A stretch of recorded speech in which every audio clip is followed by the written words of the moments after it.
It's time for MacBreak Weekly. Andy, Alex, and Jason, they're all here. We'll talk about the class action suit about privacy with Apple.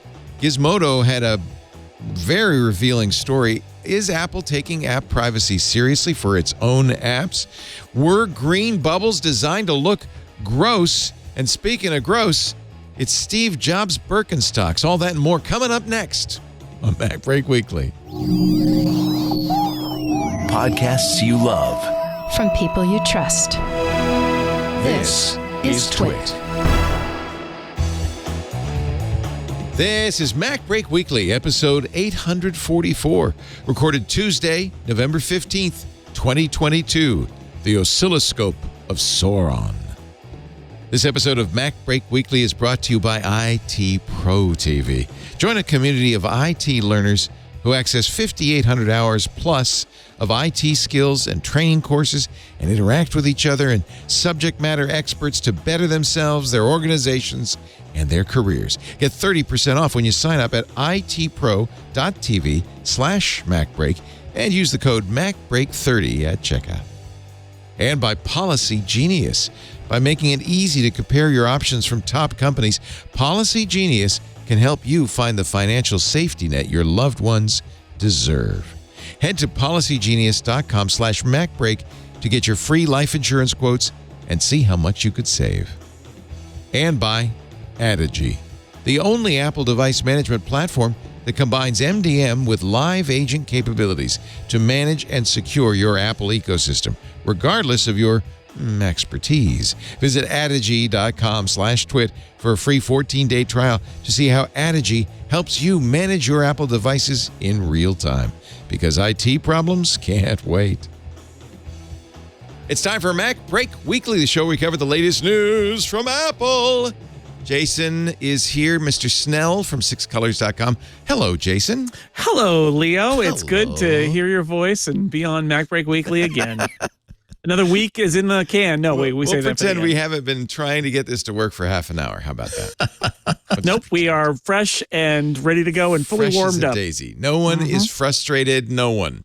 Nope. Also, Andy Ihnatko from WGBH Boston.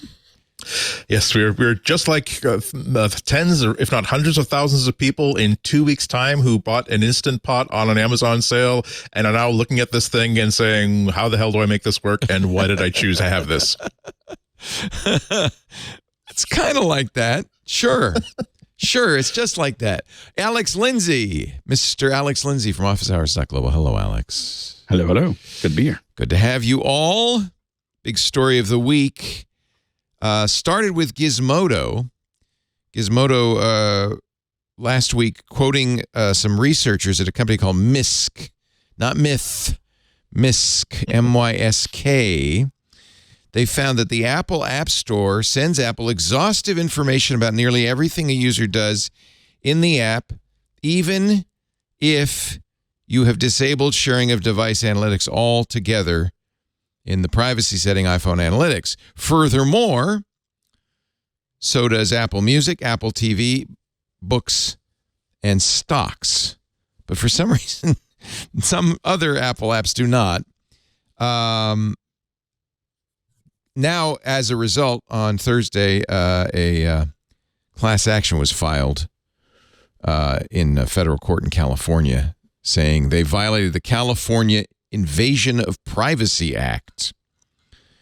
In the lawsuit, the plaintiff said Apple's privacy guarantees are completely illusory. Now, I'm going to say maybe Apple made a mistake. Have we heard from Apple, Jason? Has Apple responded to this in any way? I don't believe so. Don't think they've said a word.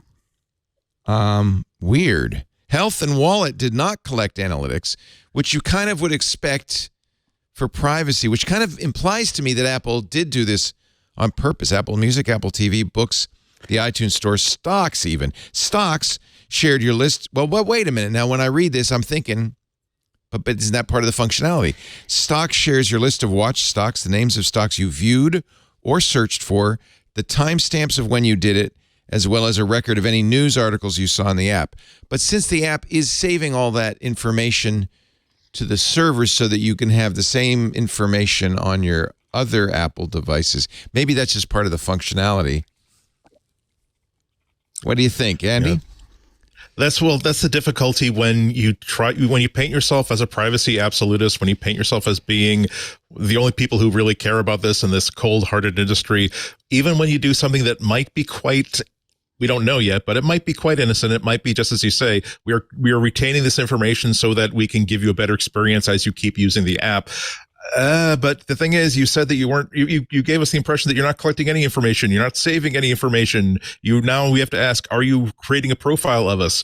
And are you collecting information for your own benefit? You're just not willing to sell advertising based on that stuff yet. You're just using it to help sell Apple products and Apple services. So Apple needs to come up with a statement about this. We need to find out what they're doing. As you say, it's still early days. It's possible that this was even big companies do make mistakes. I do believe Apple's sincerity when it comes to privacy, but this would be like almost a non-story on every other company. With Apple, it's like, oh, dude, but you promised us, and you promised us, and you promised us. You totally expect this on an Android phone. That wouldn't be a shock at all. The App Store, and this, I think it also, because it comes on the heels of Apple adding advertising to the App Store, has raised even more kind of concern about this. According to MISC, the App Store appeared to harvest information about everything you did in real time, including what you tapped on, sent back to the server, which apps you searched for, sent back to the server, which ads you saw. Of course, they'd need to keep track of that, how long you looked at a given app, and how you find it. But it also sent information about your device, ID numbers, the kind of phone you're using, your screen resolution, your keyboard languages, how you're connected to the internet. Again, all of these things, browsers send back some of this information because that's part of rendering a page. Yeah. And also a fingerprinting, troubling. Right. Right, because it means that even if you're doing something to say, hey, specifically do not use these tracking tags, I'm specifically also using plugins that make sure that you can't transmit certain information. Fingerprinting of here is the combination of apps that are installed on the device, configure screen size and other things like that. It can basically figure out who you are based on that. Again, common stuff that we're sort of resigned to on other platforms, but we just don't have our defenses up when it comes to Apple. Look, I mean, there's a lot going on here. I mean, obviously, some of this stuff is a bit much, right? This is obviously a coordinated effort by the researchers and the guy who's filing the lawsuit and Gizmodo. There is truth here, and there's also kind of like a narrative going on here. Apple knows all sorts of things about you. It's the platform owner. You're probably logged in with an Apple ID. You can only buy software from them. So they know an awful lot about you. Also, a lot of the stuff that got breathlessly described here, this is app analytics. Right. Every app has the ability to say what button you press, and they use that information or they throw it away. The problem is not just Apple's reputation, but that they have an option for you to opt out of collecting sort of like the telemetry data in Apple's apps. And it isn't being honored here. And I think that is the killer right now. And I don't think this is a conspiracy. I think one of two things happened here. One is it's a bug, and maybe they don't care, but it's a bug where somebody realized, maybe didn't, but that switch doesn't work. Or two, it's something that's sort of lazy, and this technology it's transmitting regardless of that switch, and then maybe they even throw it away, right, but it's transmitting it, in which case they need to not do that, right? Yeah. That's not a good idea. And I think that what we're allowed to check and say we don't want to do is take that data and give it to a third party, or track us around. Right. I think that if you're on Facebook or TikTok, they can still collect all of all that information for themselves, still within the platform. So I don't think first party. We've always talked about this. First party still has. It's worth clarifying. First party information, whether it's Facebook, TikTok, Apple, Google, Facebook isn't selling information about Alex Lindsay to anybody who wants to know. That's in fact, that's their, one of the most valuable things they have. They sell aggregate information. Advertisers, they say, well, you want, users in Marin County between the age of 25 and 55, then you would fall in that pile. But they don't say, let me tell you all about Alex Lindsay. But they may know it because that's first party information. The thing is, Apple has a switch, and MISC said, Opting out or switching the personalization options off did not reduce the amount of detail analytics the app was sending. Again, he doesn't know what Apple's saving, but the app is sending. He switched all possible options off: personalized ads, personalized recommendations, sharing usage data, and analytics. Were all switched off. Yeah, it is really important that is tangential to this a little bit, but I think it is super important, which is when Apple talks about how tracking is bad, they absolutely do mean other people. Third party, yeah. Yeah, because they're the platform owner and they track you. They absolutely do. Your App Store purchases are tracked by them. They know everything about you and they can use that information. What they will say is, yes, but we don't share it with anybody. People can maybe and ask us to target you, but we're not going to tell them who you are. We keep that information to ourselves. We anonymize it in certain ways. They make all those claims, but it's not that Apple doesn't know about you. It's what Apple does with it. And in this case, again, like, is there any scenario where Apple leaks this sort of information and then uses it nefariously while it's saying that it's got a setting and that it's not? I just can't see it. This is so damaging to their entire premise if it's not just a bug or somebody not, like a bug or somebody who, like I said, is lazy and is like, well, if we don't use the information that's transmitted to us and we throw it away, then that's just as good. And I would argue, no, it's not. Yeah. And by the way, there's somewhat evidence that they were collecting it and they weren't throwing it away. For instance, with the Stocks app, the information was sent to stocks-analytics-events.apple.com/analytics-events-v2/async. That transmission was separate from the iCloud communication necessary to sync your data across devices. Well, but it's app analytics that you could opt out of, and if the switch doesn't work, then or doesn't work in certain apps, isn't honored in certain apps, then you would get the app analytics being sent back. It doesn't really change the fact it could be a bug. They have a switch and the switch isn't working, and that's a huge mistake. This came out a week ago. Apple has not responded, is also problematic. Mm-hmm. Well, I think it suggests something organizationally about how they were completely caught unawares of this and are like, why is this happening? Right. I don't want to be that person who gets woken up in the middle of the night about this thing, because it's like, I think they're trying to get for them to have no answer. For them to have no answer strikes me as being, we need to get to the bottom of it and we don't even understand what's happening here. Right. And it could be a cloud service issue, where you're trying to make sure that all these devices are gotten together. It seems like it's way more data than you need to do that, but it could be something of how to keep on improving that. But it might be a shortcut that someone took to say, well, we'll take all this data. It makes it easier for us to make the experience more fluid, but didn't really talk to everybody involved at Apple. That's my guess of why we didn't hear anything is because someone from probably pretty high up went, what the... and so everyone's like, woo, and everyone's just trying to keep their job now. So I have a feeling that it probably, the fact that Apple didn't respond, and they would have explained it in a day or two if they could. Yeah. So I think that someone might have gone, I wouldn't say rogue. I would say they just thought that this would be the easiest way to produce something, and they didn't really think it all the way through. By the way, you may be saying, well, how could they even know what they're sending? And this methodology is problematic as well. They had to jailbreak an iPhone running iOS 14.6 because that traffic is encrypted. Apple at least protects your privacy to that degree. It's encrypted as it's going to the Apple servers. So they had to jailbreak it so they could decrypt the traffic. Then they tried the same thing on iOS 16. That traffic is now encrypted, not jailbroken, but they said it was the data was transmitted at the same time under the same circumstances. Turning switches off and on didn't make any difference. They couldn't say what was being sent because they couldn't see it. So It's conceivable that the jailbreak, or maybe it was broken in iOS 14 and it's fixed in 16, that we don't know. That's a methodology gap. Yeah.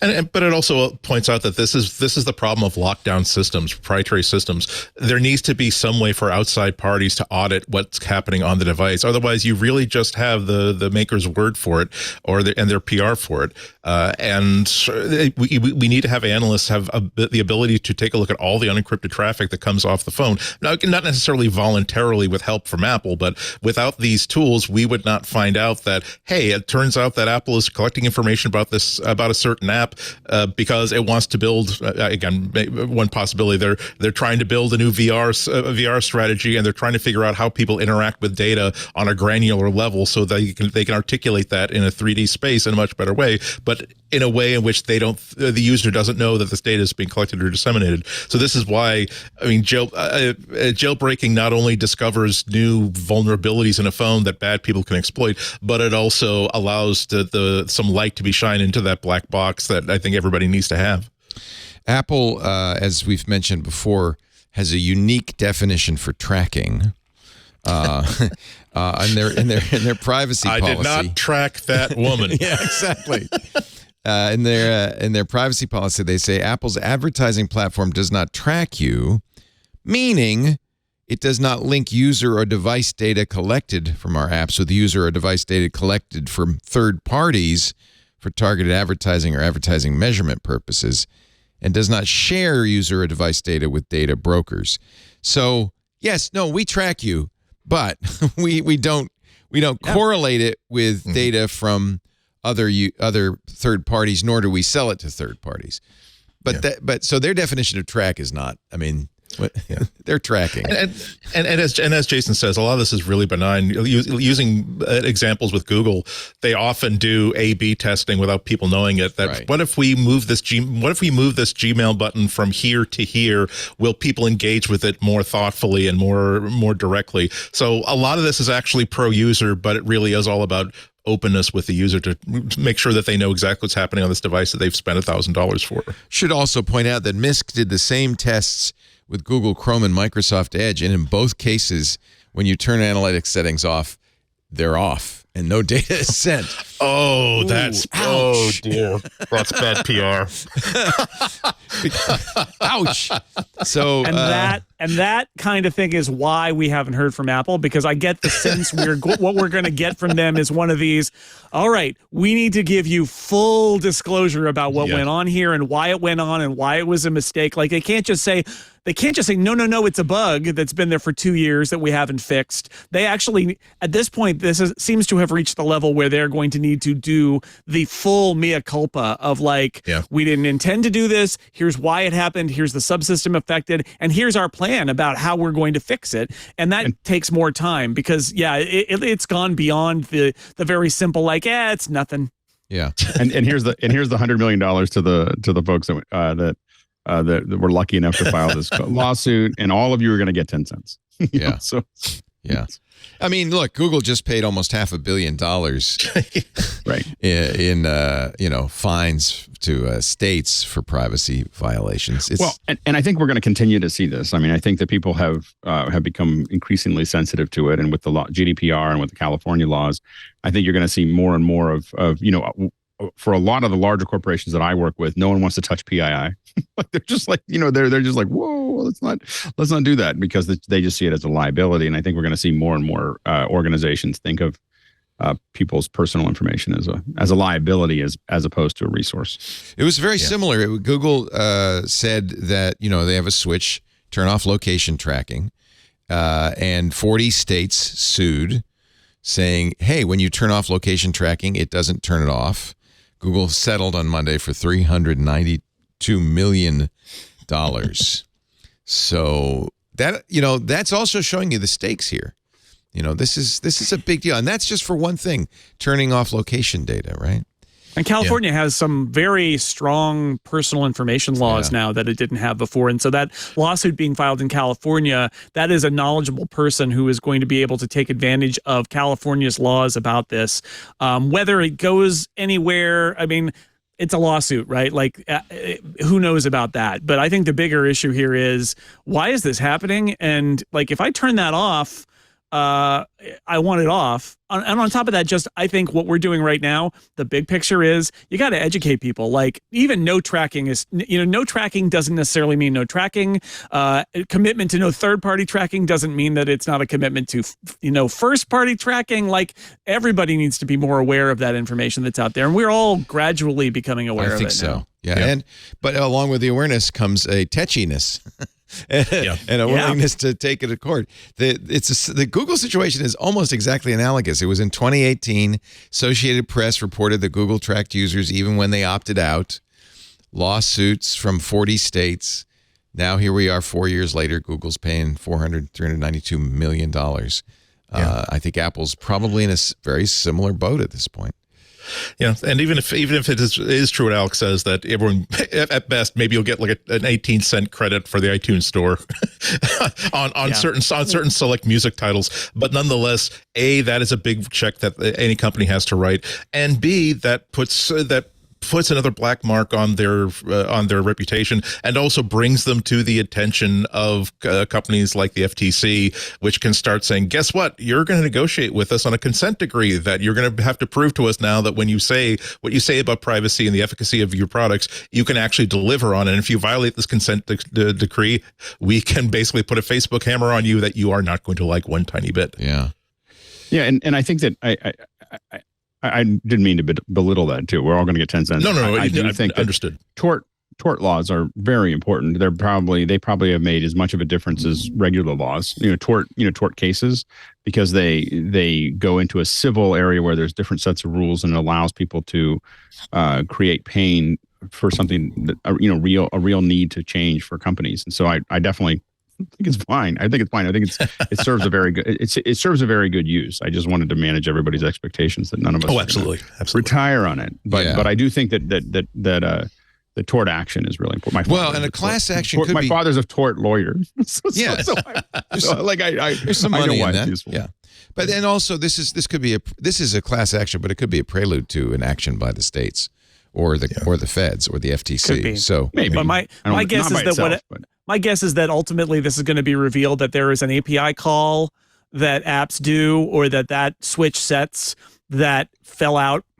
But I do think, and it's happening on the device, obviously, because it's transmitting that information. But I do think one of the challenges here for Apple is going to be probably they assume that if the metrics data comes back, it's opted into. Yeah. And so they've probably been using it, right? I doubt they've been throwing it away thinking that it was invalid. And I think that leads down a kind of unpleasant path for them, because they're going to have data, and are they going to have to wipe data or go back and try to retroactively? I mean, I don't know. It's a mess. And like somebody in the Discord, I think said, or in the IRC said, I hate to be the person at Apple that missed this. I mean, I don't know if somebody knew about it, but I would almost bet that there is a bug in Apple's radar system that says this isn't being honored. That's been not prioritized. So somebody's going to be in trouble somebody's already in trouble, clearly, very clearly. Yeah.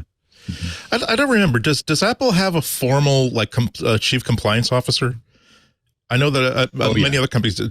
Okay, I'm looking at Apple. I guarantee you they have one because of GDPR alone. Yeah, and now the California Privacy Act. His name is Kyle Andier, and he was Vice President Products and Regulatory Law at Apple Legal.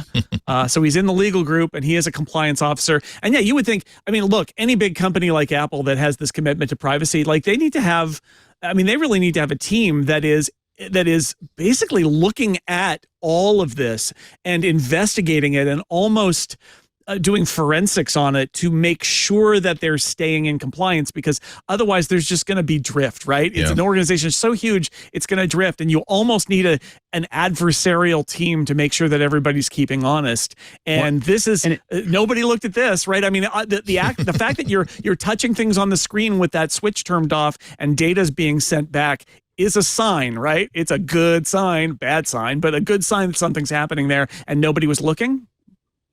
And a lot of times it's one of those things like as a programmer, you're working and something's really arduous and you're like, well, I'm just going to leave this back door in so I can go in and out really quickly while I'm working on something or see something. And then you don't close the door or lock it. And so it feels more because it's in a bunch of apps.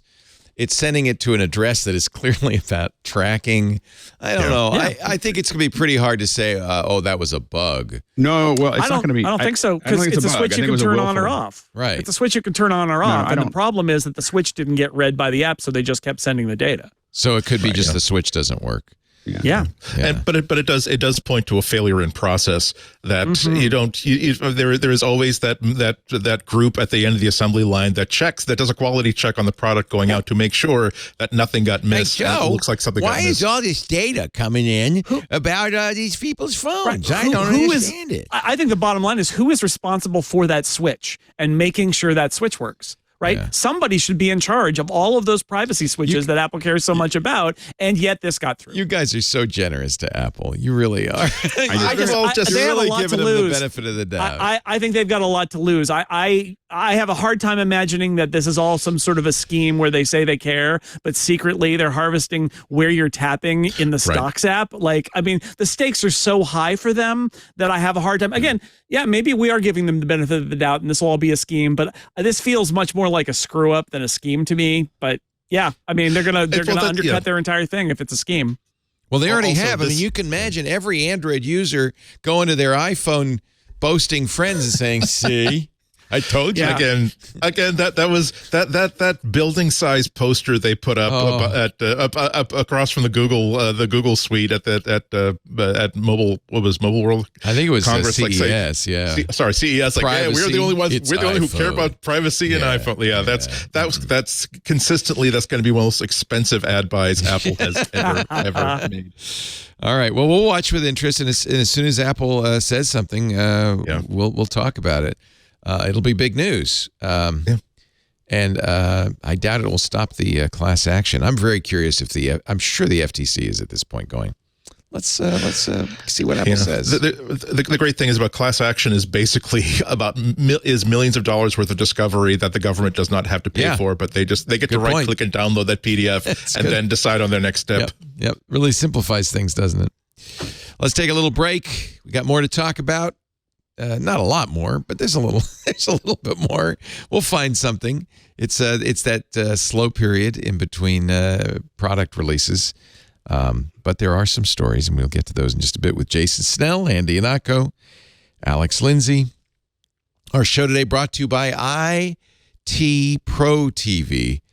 Love these guys. I've known them since they started IT Pro TV 9 years ago, I think it was. Don and Tim are great guys who were IT trainers who saw what we were doing here, and they said, this would be a really fun way to learn IT. IT Pro TV was born. Now they have a beautiful facility in Gainesville. We went out for the grand opening. 7 studios running all day, Monday through Friday, to create new course content because it's always changing. They hire the best, most engaging instructors, people who are actual working pros in the field. But they hire them because not only are they experts, but they have a passion and a love for what they're doing, which communicates to you. It makes IT Pro TV very engaging, very interesting. Whether you're new to the IT field or, you just want to get into IT and you want to get those certs so you can get that first job, or you're a seasoned pro, IT Pro TV's online IT training can change your life. Virtual learning solutions for everyone at every skill level, every vendor, to start or advance your IT career. It's kind of a talk show format. They do it live, so just like we do, so you can chat with them live. And then they, within 24 hours, get those live broadcasts into the library. They have 5,800 hours of downloadable IT training, always adding new stuff. So because, the tests change, the software changes, there are new certs, old certs go away. Their courses are always 100% up to date. They chop it up too, which is really nice. They do a couple of things that really, I think, are small things that make a big difference. 20 to 30 minutes per episode, which means you could watch it in a lunch break or, at any time it's convenient for you. You can watch it almost anywhere on your computer, of course, your tablet, but they also support Roku, Apple TV, so you can easily watch it on your big screen. You can listen, you can stream it in your car as you go to work. So you can learn in those little gaps you have in between your real job and your real life. You can learn so you can get a better job.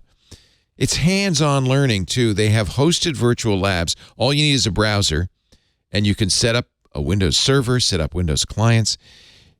You can get access to cloned virtual machine environments to test the skills you're learning. They've got IT certification practice tests. I think this is the best way to prepare to take the test before you take the test and keep taking the test until you got it right? So that you'll be ready and even maybe more important, confident when you sit for the exam. This is so successful now. In the 9 years they've been around, 220,000 people have joined their community of IT learners. 220,000. Those people are around too. They're in the forums along with the instructors. They're there to help. They're there to support. They're there to be your friends. It's really a wonderful community. Apple TV, Roku, desktop, hit the road with your tablet and mobile device. Look, it'd be silly to go to a very expensive school to learn IT when you could do it online in the comfort of your own home, conveniently while you continue to work your existing job. You could stay focused on tech with affordable certification-based learning that'll get you that job or get you a new job or get you new skills. And by the way, every month they offer free webinars live so that you can watch and ask questions or on demand afterwards so you can watch them when you can. You can watch them live on IT Pro TV's social channels. They have LinkedIn, they have YouTube, they have Facebook. Just look for IT Pro TV on those platforms. Coming up November 17th, 2 p.m. Eastern, it's the IT Pro TV Turkey Bowl. They do this every year. It's really fun. Join them for live games and gift giveaways during the holidays. Look, if you don't have any experience with IT Pro TV, this would be a great idea. Go there and have some fun and really get a sense of who these people are because they're so much fun. Tim Broom, our good friend Tim Broom, the co-founder of IT Pro TV with Don Pizzette, says it best himself. Quote, "We want to make life easier for people who want an IT career." It's just as easy as that. I'm a big fan of these guys. I really admire what they've done. And we've been glad to partner with them since they started. Right now, get 30% off when you sign up at itpro.tv/MacBreak. Use the offer code MacBreak30 for 30% off. itpro.tv/MacBreak. IT Pro TV. Build or expand your IT career and enjoy the journey. We thank them so much for 9 years now, supporting everything we do here. We're happy to support them. And you support us. See, it's all a triangle of support. If you go to itpro.tv/MacBreak, so they know you saw it here, and for your own benefit, don't forget to use that offer code MacBreak30, because that's going to get you 30% off. IT Pro TV. Thank you, IT Pro TV. We appreciate your support. Well, all right, I'm going to stay in the Apple's nefarious evil plans segment. This is a little thing, but it's an interesting thing. It's from a website, uxdesign.cc, the UX Collective UX User Interface on Medium. Alan's writing, one trick Apple uses to make you think green bubbles are gross. This is actually kind of interesting. This is the Apple chat. They choose a green that is low contrast. In fact, it violates the web community access guidelines. And Alan gives us an example. This would be a good contrast green. Instead, they choose a lower contrast green, which makes those green bubbles somewhat less legible than the blue bubbles. Do you think they did that on purpose? Can I give the history lesson here, which is they didn't select that color for Android. They selected it for SMS because that app wasn't called Messages. When the iPhone started, it was called SMS, and there wasn't iMessage then. So they picked green because, I don't know, because that was what they thought a text message should be. And then when they added iMessage, they added a different color, which was blue. And so I think this is really great from a dark pattern perspective about how Apple chose a bolder design for their own thing than for the default thing. But just to make it clear, this is really about the green, unless they change the green at some point, which I guess is possible, maybe iOS 7. But, the green choice was made in the original iPhone for text messages because that's where this came from. Yeah. And if you have a bright screen, it's even worse, by the way. Yeah. So it would be nice if Apple would change it to a better color. Green's fine, just a higher contrast green. Do you think they will? I have to say that I do think this is suspicious. Like this famously, this is the company where Steve Jobs emailed the CEO of Google complaining about the shade of yellow in their own company logo. I do believe that the Apple's own products undergo a certain UI beauty pass review that they said, screw it. Alas, we have limited resources for making sure that we make the improvements apply to all of the UI elements inside the thing, particularly the things that help us to sell more iPhones than Android. And I'll grant you, Jason, it wasn't a slam in Android because it wasn't about Android at the time, but it might have been a way of saying we're better than SMS. But it wasn't, because when they introduced it, it was just SMS, and it was just green, and they added iMessage later and turned it blue. I'm going to turn this into a tip opportunity for everybody. You go to settings, accessibility, display and text size, and turn on increase contrast. And guess what happens? That green bubble becomes a lot darker. Yeah. So Apple gives you a switch. That's okay then. They give you a switch. And the switch works, unlike some of their switches, I hear. Ooh. Ow. Ooh. All right, I'm going to go turn that up because I think, I do have some friends. Makes the blue one darker too, but it does make the green darker. And I, as a colorblind person, I have a lot of those things. I have a lot of those things on because increasing contrast and just decreasing transparency makes it easier to differentiate. There's also a great setting in there, by the way, called differentiate without color, which some apps follow and other apps ignore, but that could be useful because there was a time when you had very vital parts of your interface that would be a circle. And I would say to myself, what color is that circle? It's trying to tell me, like, the charging thing that they put on a lot of hardware where it's like it's green or it's amber. I can't tell the difference. So anyway, differentiate without color is there too. Accessibility settings are good. So bold text, larger text, button shapes. Here's reduced transparency. You think that's a good one too? I mean, it really changes the look, but you might like the look. Yeah. And they have these on the Mac too. If you want to make your Mac feel like it's from the 90s, you can turn a lot of this stuff on, and everything gets like not transparent and with heavy borders around it and all. And I know some people who love that. There's also some this one. Maybe you could explain. You mentioned differentiate without color. What does it like? Add little. It says replaces user interface items that rely solely on color. Right. So think about the one that I always got me was back in the day was like an instant messaging app that has a red if they're do not disturb and a yellow if they're away and a green if they're okay. And when I turn that feature on my Mac, it goes and it keeps the colors, but it makes them a triangle, a circle, and a square. Because all good design, all good UX design, you should not have to rely only on color as a signal. There should be another signal. Like how when you move over a Mac window, those little traffic light signs in the corner also get symbols in them. So they're all circles, but they all get symbols in them so that if you can't differentiate based on color, you can just differentiate based on their placement, left, right, center, and also the symbol that appears inside. There's also on-off labels, which I guess might help as well. Yeah, it puts a little on or off on the switch, so you can tell whether it's on or off without seeing the green or the red. See, I see it. Yeah. So and the green or the gray. There are a lot of guys who are colorblind and don't know it. I didn't know until college. I took a test in college, and they said arrange these 5 green circles in order, and I was like, order they're all what? Green. That's it. That's all I know. Order a what? What are you talking about there? But anyway, I don't know. The one fact that I don't know and that I would love to know about the iMessage bubble versus the SMS/Android bubble is, did they change it at some point? And to Andy's point, yes, I am sure, just like iMessage in general as a lock-in feature, it's one of those things where it's like, oh, it turns out this thing is a lock-in feature. What a shame. Let's not do anything to make it better, right? Like, let's not make any effort to make it better. We're right on that. We're going to put this with work order on the bottom of a disused filing cabinet. File radar. The bottom of exactly. Beware of the leopard. Yeah, exactly. I know what you're going for there.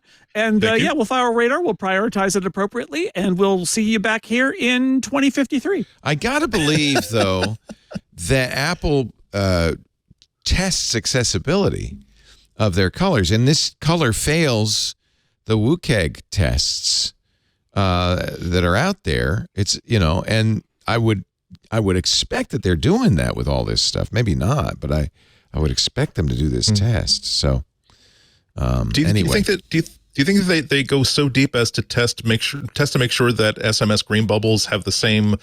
Do they go that deep, or did they just simply say, here is the basic UI for iMessage? We regard it's somewhere institutionally, not specifically, but institutionally, they think, oh well, SMS is an exception. It doesn't merit its own test suite or maybe not test schedule.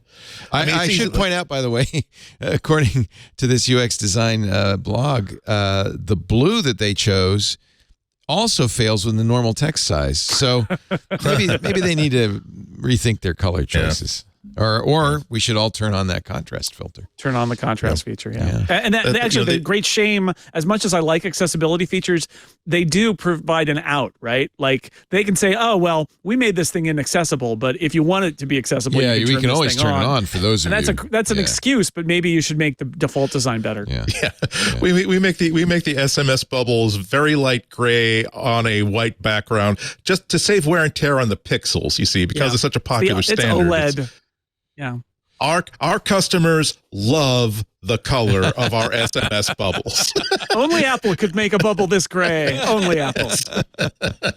You're welcome. So last week we said that one analyst out of China said that Apple was going to delay mass production of their AR/VR headset until 2024. Correction. Now a new report says, this is from Digitimes, which I think is reliable, that Apple may be starting as early as the first quarter of next year, like in just a few months. Maybe producing them. I think that it alludes to that Apple might announce it. I just don't see Apple announcing this before WWDC. Like, the developers need to get this stuff early, or it's just not going to be a great rollout. And we've heard that this would be the expensive developer version. That's what everybody does, right? So maybe they're producing the developer version, announce it in June at WWDC so developers can get it. Yeah. I still think it's going to go from the same template as they've had every time they've had a radical new product, like the Apple Watch, like the iPhone, like the iPad. They have always, there's a point at which they have to file with the FCC. Here is what it is. Here are its specs. Here's what it's doing, before they can actually let it outside of the lab. So if they're going to have to make that stuff public anyway, let's have an event like 3 or 4 months before we intend to actually for real roll it out, so we can have a controlled environment in which we at least put it through its paces in a very limited way. And that also gives them a door so that they can start to seed after FCC certification. Now they can actually let 12 samples of these out, so that 12 very, very well selected companies or developers can have something to show off during the WWDC, the big dog and pony show unveiling, where they finally tell developers, here's how much it's going to cost, here's how you can order it, here's when we're going to ship it, and here is all of the APIs and toolkits you're going to have to start to use, and here are some simulators, because almost none of you are going to be able to get one until a few months later. Yeah. So the rumor is, and the report that happened this week is that they're expecting this thing, because we've already said it's like 2,000 plus, 2,500, 3,000, who knows how much, a lot of money, and that they only expect to make, I think, 0.7 million, 700,000. Less than a million of them, which is not very Apple to make a product with that. So, I agree. I have thought with Andy for a long time now that the idea of I don't know if they will pitch it as a developer kit, but I think that it's going to be a de facto developer kit, because it's so expensive.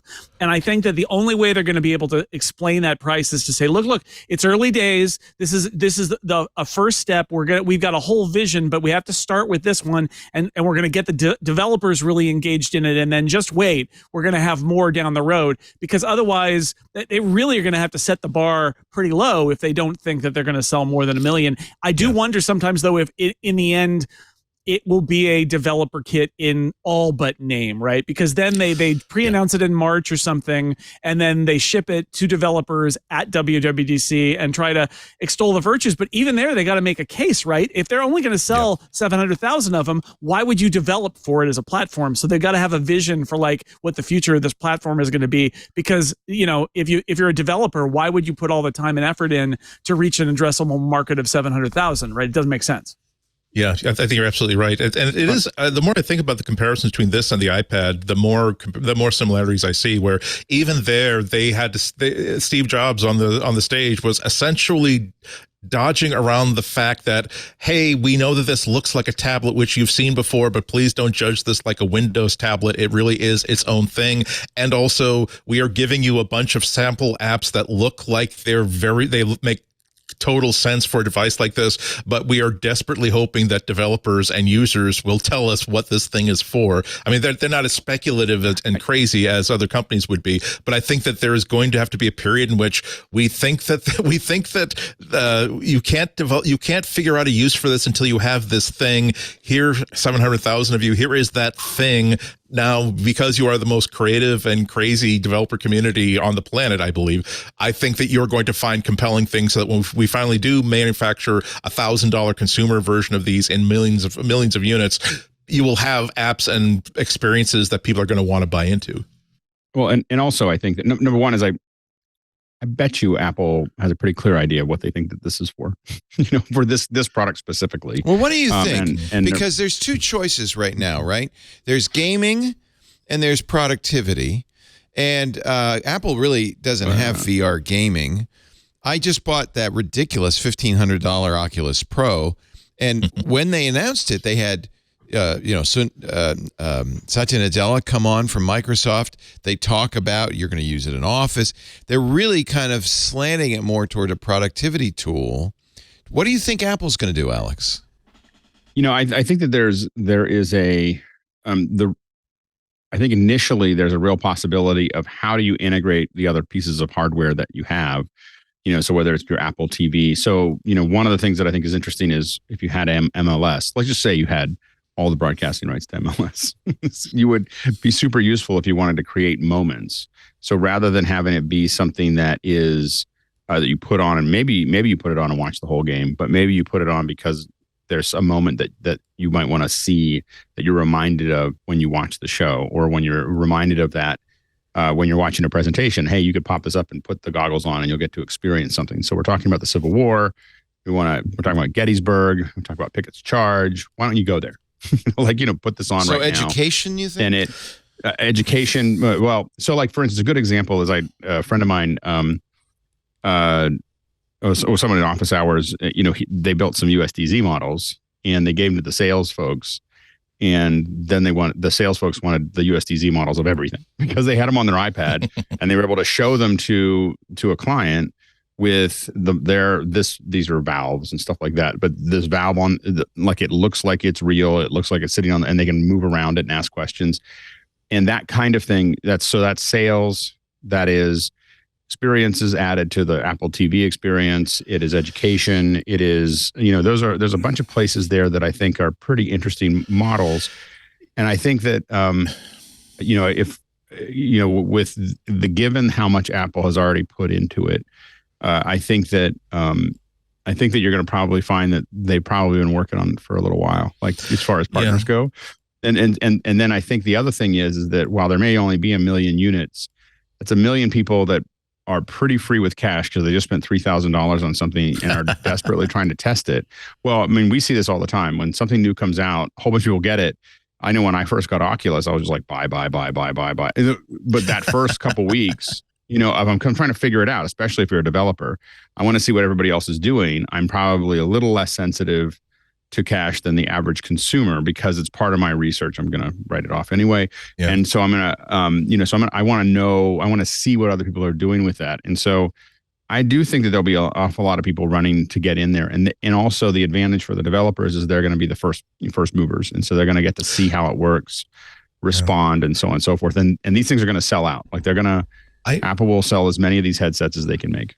Yeah, I agree with everything that you're saying. But with VR and AR, there's been this line of demarcation between selling to industry, selling to the people that you're talking about, where my goodness, I could save so much money in training for this, or wow, I want to create the next great thing in telemedicine, and I need a headset like this to make that sort of thing happen.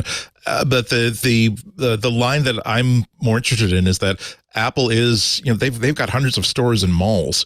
Okay, they build beautiful retail stores. So the difficulty that they're going to have is the same difficulty that everybody has had, which is how do you convince a regular consumer that this is something that they're going to want to spend $1,000 for, assuming that's how much it costs. And even when he comes, and every time that even you and you have so much more, not just imagination, but imagination fed by practical experience and knowledge. Even when someone like you talks about, oh, when you have MLS could be a really wonderful experience, it's always hopeful and speculative. Every time I think of a way that VR and AR could make a big difference, like, hey, what if you have virtual workspaces, not just conferencing, but just, hey, my screen is now my VR headset. It's not necessarily with a video pass through. Those are, every time I come up with something, it really is something that is speculative, that, okay, that's conditional upon, again, people walking into Best Buy, people walking to an Apple store thinking that, yes, that's a better way of doing this, or that's a more powerful way, or a more, it solves problems, it creates opportunities for me. It's definitely worth $600, $700, $800, $900, $1,000. I think a lot of it will have to do with the resolution and frame rate. So I know that seems like a really minor thing, but if I not from an Apple device, but from another device other devices that I've worked with, I've had the opportunity to see, more than 6K at, pretty high frame rate. Yeah, it's completely different than anything you've seen before. Like, so all the stuff we've seen up until now is exciting and it's interesting. But the reason a lot of us go, anybody who's seen, high frame rate and high resolution, which is like the kind of things that let you see that are big helmets that make you look, you could never take home, and they're a couple $100,000 each. Right. And you put them on, and then it's like, oh, that's what everybody who's excited about it that's in development has seen these. And, these high frame rate things have been around for a while, high frame rate, high resolution. It's just that they're at $1 million or $250,000. They're not practical. Right. And so if Apple can get these $250,000, $500,000 units into $3,000, and you really get 6 to 8K per eye, and you really get we'll just say over 95 frames a second, 120 frames a second. If you get to that level, there's a lot of people that are going to buy that, because it's now you're throwing it on there, and it's not like a digital thing that is kind of cool and you're almost there. It's like you really feel like you're there. And so the thing is and that's going to be a different experience. And again, I don't think that it's going to be for everyone at the very beginning, but I do think that when people see it, they're going to be very aspirational, and will want to, be the person that has those at the house when people come over, be the person. And, but literally, I mean, that's how this will start. I'm agreeing with you. And people will, want to be that person that has it, and they're going to, and again, there's millions of those people. It's maybe not hundreds of millions or tens of millions, but there's definitely enough to get a market off the ground. Yeah. And again, I think that there are so many places with that. And the big problem, right, the biggest problems that I've seen with headsets so far is, one, low resolution, lower frame, or medium 30 to 60 frames per second is fine, but it's not great. Lower resolution is a problem. Glasses are a big problem. Like I don't really use the Oculus anymore because there's no diopter, so I can't adjust it, and which means that I have to either change lenses out with the family. The new Oculus fits over my glasses better. I know, it's just, Pro, I spent a lot of money on these glasses, and I'm not going to. I wear my glasses though when I'm doing it, and it works okay. I did that with my last pair, and that's why I have a new pair. Is that the last pair just got all wonky Squished. And everything else, and so I'm a little. But so glasses are a problem, and then the other big thing is the startup process. So contextually, like for instance, if you're connected to your phone and you're looking at your phone and you know what you're going to get, and then you throw it on, and I don't have to hit any buttons, and I'm just where I need to be, rather than it's the navigation that oftentimes is like, you got to be like a little, Rain Man to kind of figure out where to go at the very beginning. It's when you want to show it to someone or you want to do something, it becomes really hard. So those are things that are real. And then of course, content, like games are fine, but Robo Recall, in my opinion, was the only game that I enjoyed playing. That, and HTC had this little one with the arrows that you shoot it like little planes, and that's about it. I like the Beat Saber games. They're Guitar Hero, but instead of playing a guitar, they're great. The things are coming at you, and you either hit them with sabers. There's one where you hit it with balls, but you're moving, which is nice, and it's fun, and you're listening to music. It's basically dancing with a silly-looking helmet on. You've played those, Jason, as well? Yeah, I mean, Beat Saber is great. I love There's Beat Saber. Supernatural, Superhuman? I forget what it is. Yeah. Supernatural, which is an exercise game that has really gotten... Meta tried to buy. Yeah, and a lot of pickup from that. So we already have some sense of what some of the applications are that are going to be good here. And Apple having fitness and having, the App Store, like Apple has some ideas, I'm sure, about ways to make this all work. I think the question is, how long is the ramp up to it being a product that lots of people are going to want to buy, and how do they market that first product? Because everything Apple does has a huge amount of scrutiny, and if the risk is you come out with a product for $2,500 and you say it's for everybody, but really not, that everybody looks at it and is like, well, that's ridiculous, and they write it off, and it's a joke. It makes it harder for them to sell it next year. To some degree, that has already happened with VR. I have to point out, right? Well, this is the problem, and then if Apple comes in with something, that Apple's going to be able to make something happen is highly speculative. I could easily see Apple putting all this money and effort into it and never releasing it, realizing that it's not worth it. We're not going to be able to push through. Here's what Mark Gurman they're not afraid. They're not afraid of throwing billions at something and then just saying and just killing it. Didn't make the turn. Yeah, they're not Apple TV. We don't have an Apple branded TV set, and they were ready to go at any moment. It is a hedge against VR replacing the smartphone, right? Or AR replacing the smartphone as the interface. And if you're Apple and you have the iPhone, why would you not? And lots of billions and billions and billions of dollars in cash. Why would you not hedge against that? Right? Facebook is making a little more of an existential wager here, I think. But for Apple, because they have to.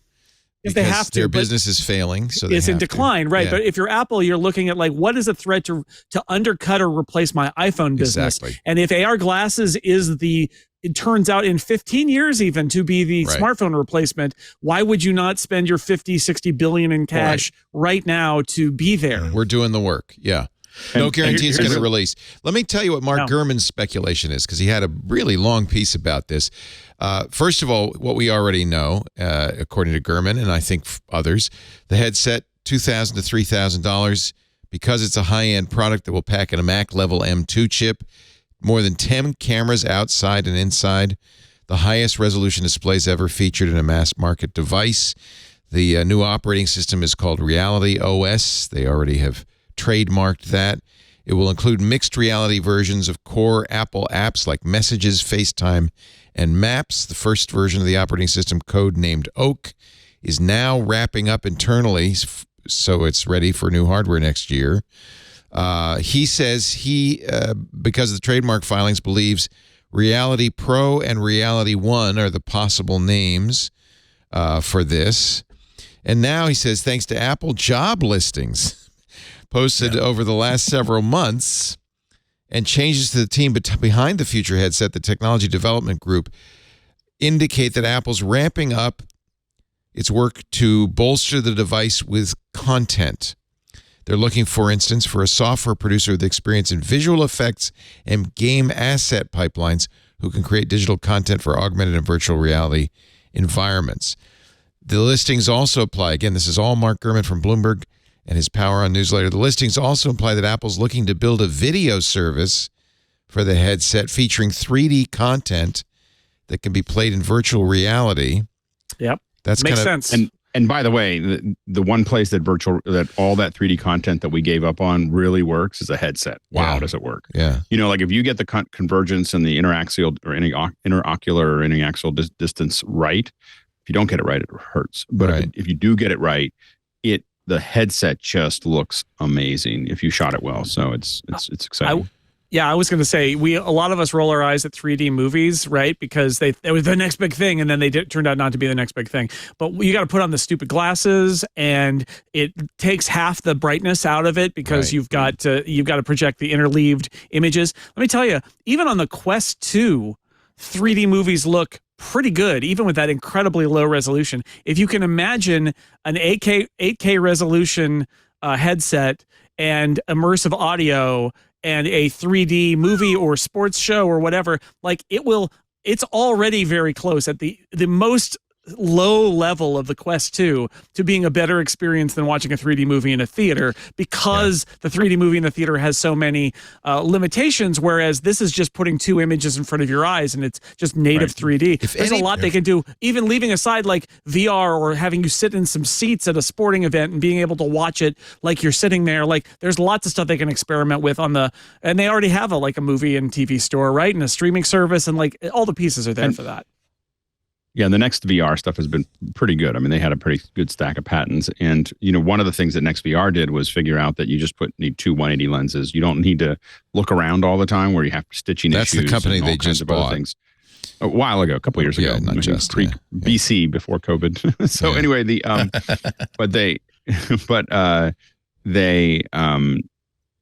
they've had that for a while. And the big thing is that when you want to watch basketball game or something like the one thing that I learned, I did a bunch of basketball games, is that floor seats, baby. So the thing is floor seats. I got to sit like second row at a basketball game. It's a different game. It is. It's a different game. Amazing. These guys are huge and they're right there. Yeah, no, I agree with you. And we put Ozo cameras right on the side of a basketball court for a pro game, and it's really cool. You're like, this is really awesome, but the resolution, the stitching, all the other things became more of a challenge. And so if you can get that resolution up, and if you can get the frame rate up, and you can get the immersive sound and everything else, it's a pretty compelling solution. Yeah. It's the box that everyone's trying to fit in by trying to fit into the opportunity they have. And I don't know if Apple's going to make that opportunity, but they usually do pretty well. The opportunity is they're not trying to fit it into and Meta's trying to do the same thing for a concert. They're not trying to. Well, so yes and no. So the thing with concerts, talk about spatial audio, spatial video, right? Well, yeah. What you want to do is the hard part with concerts is where you want to put the camera is right in front of everybody that might be at the concert. Right. So really, where you want to go down this path and is you want your own, what Apple can afford to do. You build a stage that is designed for it, and there's little things you do. You do things that create parallax, and so what you want is you want to put elements in the scene, including the people, that because really in a 3D environment, typically the between 5 feet and about 20 feet is where all the money is, right? Like, so if a lot's going on in there, it really feels 3D. As you get further out than 20 feet, the parallax isn't as much, and you just don't notice it as much. It's not as special. We just saw Roger Waters' latest show, and it's in the round. And you could, instead of putting the camera in between the audience and the performer, you put it in the middle, looking out, and it might have been really interesting. You'd have to. It's a little. We've done the middle out, and the problem is you start moving your head around. It doesn't feel very natural because you would never be there. Because you're looking behind you, and yeah. Right, but in 3D, if you decide like if he's in the round, that we're going to put the camera right in front of him, and there's just no one going to be behind that area, and so now you see everybody else, and you see him. That might work, or again by himself. Because the nice thing about when the artist is by themselves, they just look at the camera. Right. Like, this is the camera. This is who you look at. They know who they're looking at. And then it's this really personal experience. And everybody gets an experience that is you can't get anywhere else. Sure. Because even when you're there at a stage, they're looking at this part of the stage or they're looking at that part of the stage. When you put a camera right in front of them, they're just playing to it, whether it's a 16:9 rectilinear or stereo. It's a very personal experience. This show was in this the place, the Chase Arena where the Warriors play. So it's a big central area, and they used almost all of the playing surface. They had instruments spread out all over. It was almost as if they were. It was what you were describing. And Waters would go to one place and sing to that quarter of the audience because the rest of the audience is now behind him. But it's just as you described. Now you have this great depth with a drummer, 20 feet over here and singers 10 feet over there. I think that maybe artists are already thinking this. I wonder if anybody know James Cameron? Because you got to think, as he's shooting his new Avatar, he's thinking, next year might be fun to have this in a VR environment. Yeah. Oh yeah. He also in the interview he gave with New York Times, he did talk about what we were talking about earlier about 3D movies, that the difference is that like he is actually shooting his movie with a 3D setup with 3D in mind, and that most of when the 3D looked like it was going to be a thing, all the studios were like we don't want to put the money to this. All the directors were like, we don't want to have to relearn how to shoot a movie, and so the results were these inferior. Okay, thank you for the 2D movie. Now we will basically create Dr. Tung's 3D House of Avatar or whatever to create these kind of fake looking 3D effects as opposed to things that are absolutely organic to the storytelling. Yeah, Cameron has had enough clout, and he does still have enough clout to do it right, and high frame rate. High resolution. It'd be very interesting. I bet you anything Apple's talking to him. And wouldn't you, in a year from now, when they announce, and now you can get Avatar on the Apple, TV Plus in surround. That might be a very interesting product for them. And the thing is that it Andy's absolutely right that there was this rush to the surface, and we see the same thing with spatial audio, which is that everybody's just trying to remix it, or they're trying to use AI to strip it out and then move things around a little bit, but when it's really done correctly, I went to Sony when they were trying to get people going. They would invite people to come and get trained for stereo, and it was awesome. It was like the best 2 days of training I've ever been through, which is that they really just broke down, like, this is how you set up the cameras, and this is convergence, and you got to sit there and on a Sony stage with Sony cameras, like, actually, and then you go into a theater and look at some stuff, and you come back out and work on it. And then you really got to see what 3D looked like, and it was stunning. It was just stunning to look at when you in the right environment. And these headsets are the right environment for this. And I think that it's going to be really, really fascinating to see. And James Cameron is going to probably be on the stage with Apple to talk about it. Again, a caution: Apple may never release any of this, but they're clearly hiring. Some more listings include. They seem optimistic. Yeah, well, but also they're hiring a whole bunch of people. They got the money. They got the money. I mean, they're doing the same thing with the car. And if it really seems like people really don't want this, they go, okay. Just think, you can sit in your car with your VR goggles, and it'll drive you somewhere, and then you can be somewhere really else. Nauseated. Oh my God, you feel sick. We're looking. This is from another listing. We're looking for a software engineer who will work on the App Intense framework. This is part of iOS to help design and implement solutions to unlock deep system intelligence, enable new developer tools, facilitate novel user interactions from application data models, which are leveraged by a variety of system services like shortcuts, Siri, search, and more. So that gives you some idea. They're thinking this is more than just watching movies. There's also they want to develop a 3D mixed reality world. That is so ambitious, and that's not a complaint, by the way. I'm saying that as we keep talking about all this sort of stuff, realize this. I like the fact that Apple is willing to risk failure, and they are risking failure with this. This could be another Newton, where it's wonderful, it's brilliant.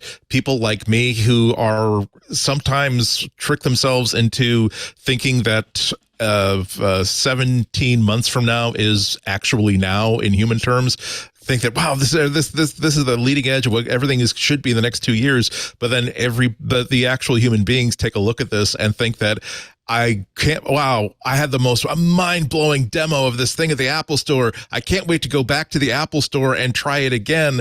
There's no way I'm spending $1,000 for it because I can't see how I would use this in a way that I wouldn't already be using my other stuff. But hey, it was such a wonderful demo. I saw soccer in 3D and I was able to turn my head. And that's not denigrating anything else that was said here. I'm just saying that it's a wonderful demo, but it has to be relevant to people even the people who are spending $2,000 for notebooks, and people are spending $800 for Apple Watches and $1,500 for the best iPhones. It has to do stuff. And that's where we are right now. And that's the whole problem right now, is it's a great demo, it's fun, and then you get tired of it. The other, I want to read a little bit more. By the way, Meta's putting $10 billion a year into their efforts. Apple has so much money. They've got such an engine. They could double or triple that without breaking a sweat. So I agree with you, Jason, when this is clearly something you do. And because the phone isn't going to be there forever, and they don't want somebody else eating their lunch, so you do it. And if it doesn't take off, we get a nice tax write-off. Well, and even if it doesn't become an iPhone, right? Maybe it becomes a $20 or $30 billion a year business, like That's an fine. iPad, or even smaller than an iPad. I'll take it. And if that keeps it rolling as the technology, because the technology is totally going to get better, right? Technology will keep improving, and you can keep that alive for a long time, thinking at some point here it's going to break through. And if you're Apple, it would almost be malpractice not to do it, because what if, right? What if it replaces the iPhone and you're not there when the music stops? Yeah, and it's so hard to do. Like, you need the years to do it. That's the thing. You do. Yeah. And on top of everything else, I mean, we keep coming back to probably the biggest flop in VR AR, which was Google Glass. And but I mean, for a limited edition experimental thing, yeah, even it certainly didn't set the world on fire. But the thing is, Google did develop a lot of technologies with it that informed a lot of future products. So even if these things are really cool collectors things that wind up like 10 years from now, alpha hardware is going to wind up on eBay, say, hey, here's their unreleased headset.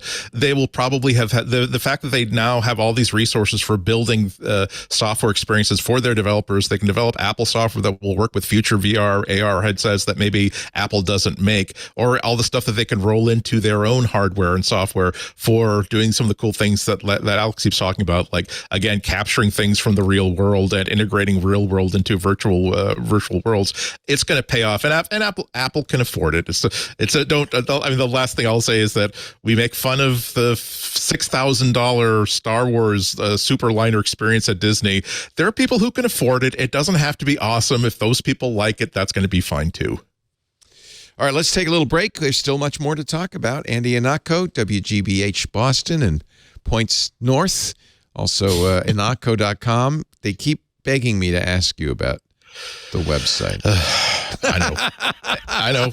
I don't want to be that guy. I don't want to bug you about it. Well, they are very correct. It is later than I want it to be, but it will, again, I'm like Apple developing augmented reality. I want to invest in infrastructure that can pay off for years to come, not for months to come. Yes. Exactly. Yes. All right.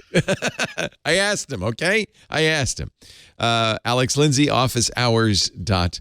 Always fascinating stuff going on over there. You've changed your set a little bit, and then your microphone. Are you on? What do you think? Well, so the microphone is because I'm not quite done yet. No, I'm at home. So there used to be a gray screen. What I did is I spun the whole thing around. So now you're seeing my shelves. I like it. I like the oscilloscope and it's cool. Courtney, sorry, it's the other way. Courtney Gooden had an oscilloscope because, hey, do you want to put one back there? I was like, yeah. It's a really good look. Oh, it doesn't do anything. Yeah. It's just there for looks. It's pretty old. I think he said it still works. I haven't tried to plug it in. I really love how it looks. I think it's a lot of fun. And but I didn't get all my blankets up yet, and WoW is my room live without them. So I'm working on that a little bit. So use an SM58 or something like that to get to knock it out. Yeah. But once I get that fixed, though, I'll be back to a regular one. I think the Lindsay's got a gazebo in their yard. The Laportes have to get a gazebo in their yard. Then the Laportes put a fire pit, and then now the Lindsays have to have a fire pit. Where does it end? I'm just going to say this oscilloscope escalation has got to stop here. Well, you should see. I've got old PVWs that are going Yours here. Is bigger than the mine, big old though, beta right? cams. I got so just in case I'm trying to get some stuff that'll have some lights in back there and everything else. I'm still. You'll see the background here evolve every week. You'll see like, oh, I got a couple. I got a bunch of. I like how it looks. I think it looks great. Good, thank you. And honestly, the sound is not any, as far as I could tell, any different. So I think it's fine. Well, there you go. Yeah. So go back to my $58 mic. Yeah. Stick with the 58. And of course, Jason Snell, who has all along had everything but an oscilloscope. He's got every Mac behind him. All of those Macs behind me work. They will boot up at a moment's notice. And there's also a Lego Magnum PI back there. And an Oski the Bear bobblehead because I see it. I mean, Oski's always back there, but it's big game week. So go Bears beat Stanford. That's my message. Oski the Bear. And I got to tell you got to send somebody downstairs to turn on the lava lamp long enough beforehand so it actually is moving. It takes a while for that. It's moving. It's moving. There's a big blob right there. Oh, it is. There it goes. There it goes. Yes. Oh, this is exciting. It's doing its thing. Yeah, this is great for the people listening to the podcast on audio, by the way. I know. They love it. I love that. They love it when we talk about Imagine things. a lava lamp, everybody. See, it's in their head. And I have a massive oscilloscope behind me. It's the lava lamp of the mind. There. It's in the lava lamp of the mind. Show title. Our show today brought to you by Policy Genius. I very vividly remember when I decided I had to get life insurance. The kids were little. I'm thinking I got college ahead of us. I got a full family now. I've got a real responsibility. I think I better have life insurance. And then when we started Twit, same thing happened. We got a key man policy because, if something should happen to me, we'd need we need to hire somebody, I guess. So we actually have a pretty good key man policy. Life insurance, you hope you never need life insurance. The problem is mortgage payments and childcare and other expenses don't disappear if something happens to you, right? Now, you may say, oh, no, it's okay. I'm cool, man. I've got life insurance through my job. But you got to look at that because it's often a very scant amount, barely enough for your family's needs. And if you leave your job, will it follow you? No, of course not. Now, I got to tell you another fact I learned. Life insurance gets more expensive as you get older, harder to get as you get older. There is no better time. The best time to buy life insurance was 10 years ago. The next best time is right now. Right now. Policy Genius is the way to do it. It will give you a smarter way to find and buy the right coverage for you and your family at the right price. Policy Genius was actually created to modernize the life insurance industry. They saw a real gap here because normally you'll go to a company and they'll tell you what the cost is and you say, okay, but that's not the best way to shop. With Policy Genius, you can compare life insurance quotes from the best companies, AIG and Prudential, and just a few others, in just a few clicks to find your lowest price. Which means with Policy Genius, you can find life insurance policies that start at just $17 a month for $500,000 of coverage. Policy Genius has licensed agents who can help you find options that offer coverage in as little as a week and avoid unnecessary medical exams. But let me tell you, these licensed agents do not work for the insurance companies. They're working on your behalf, which is really great. The law requires they be licensed agents, but that's good. That means they've taken the exams. They have the expertise to advise you. They don't have any incentive to recommend one insurer over another. No, it doesn't work that way. You can trust their guidance. They're there to help. And, by the way, there are no added fees. Of course, your personal info is absolutely private. This is why Policy Genius has thousands of 5-star reviews on Google and Trustpilot. It really works. By the way, I should mention, while you're there, Policy Genius has quotes for home, auto, pet, renters, more. I mean, it makes it very easy to get insurance in all different areas. But I think it's good to focus on life insurance right now because I think it's something you've probably been thinking you should do. You know you should do. Maybe you haven't done it yet.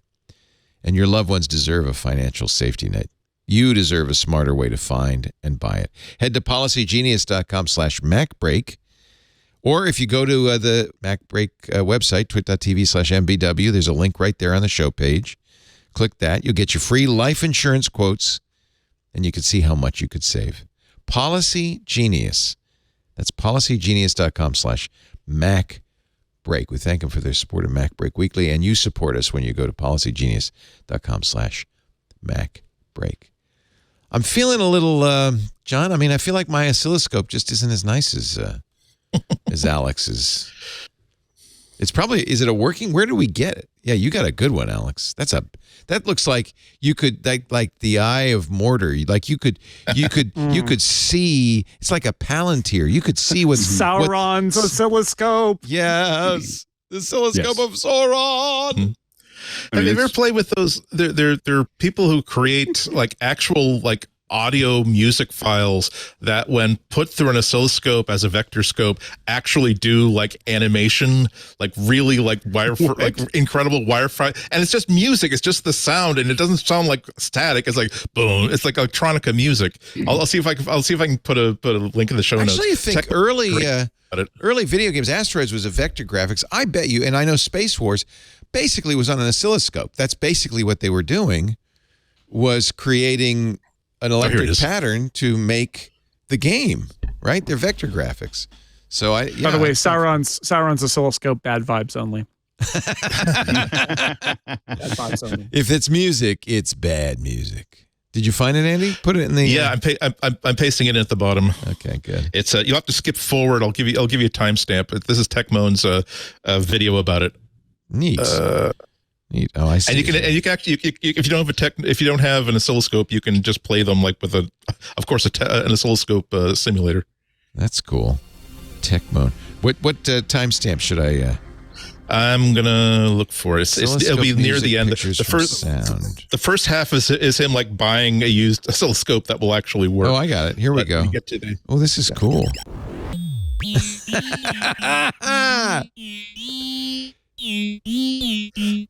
So those are electrical signals that that are sound. Now, you don't have to go to the trouble of buying an oscilloscope to see these. I've only played you short snippets of a few. This is very cool.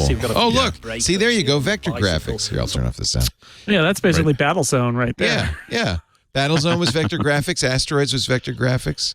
Yeah, go to like 8:30. There's like a bicyclist going past a bicyclist going past a mountain range. There's that's cool. There's like a 3D globe that's actually rotating, and it's like, oh look, a butterfly flapping its wings going through a field of mushrooms. How do you figure out how to make noises that will generate that? Yeah, like it's 6:32. It's like, oh my goodness. Yeah. Anyway, that's very cool. All right, Alex, you have an assignment now. All right. I'll work on getting some of this in there. I'll cut to a video of it, and we'll just. So I'll figure. I'll start working on it. Yeah, just one more thing. You'll have it back there in the corner. You'll just see this little green like.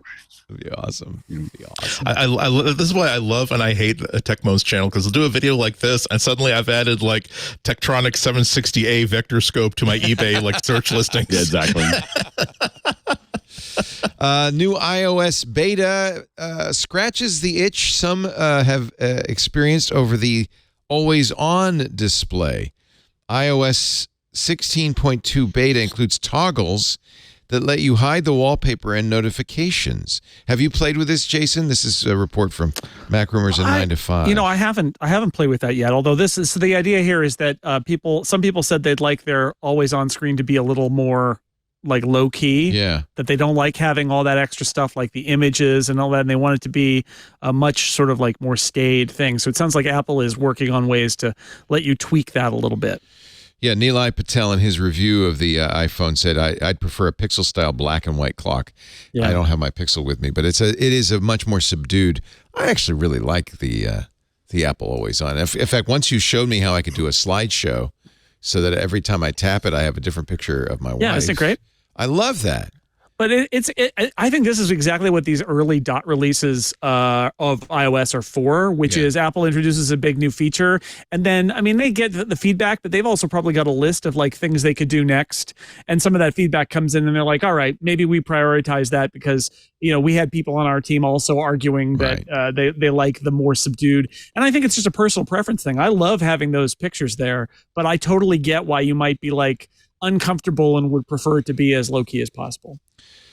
Change coming to iOS 16.1.1, which makes sense from a security point of view. AirDrop, if you set it to everyone, that everyone option gets turned off in 10 minutes. It's already in China, and I think there is some speculation that's because people were using AirDrop in China to send, images, stuff that the government does not want people to have. There you go. Stuff the government untrackable, untraceable, anonymous. Right.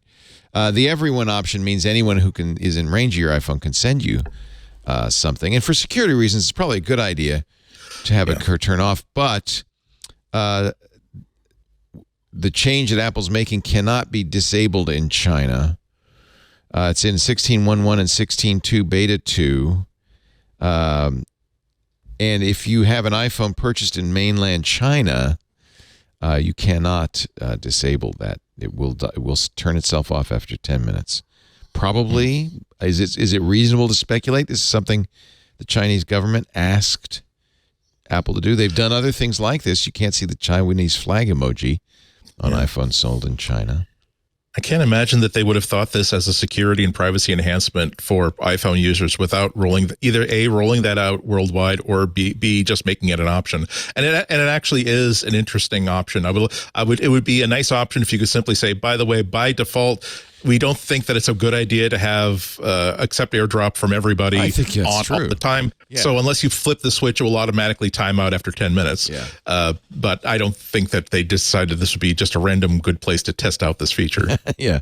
This is what it looks like according to 9 to 5 Mac. In the AirDrop settings, you could turn on everyone for 10 minutes. And it says explicitly for 10 minutes. I think that's probably smart.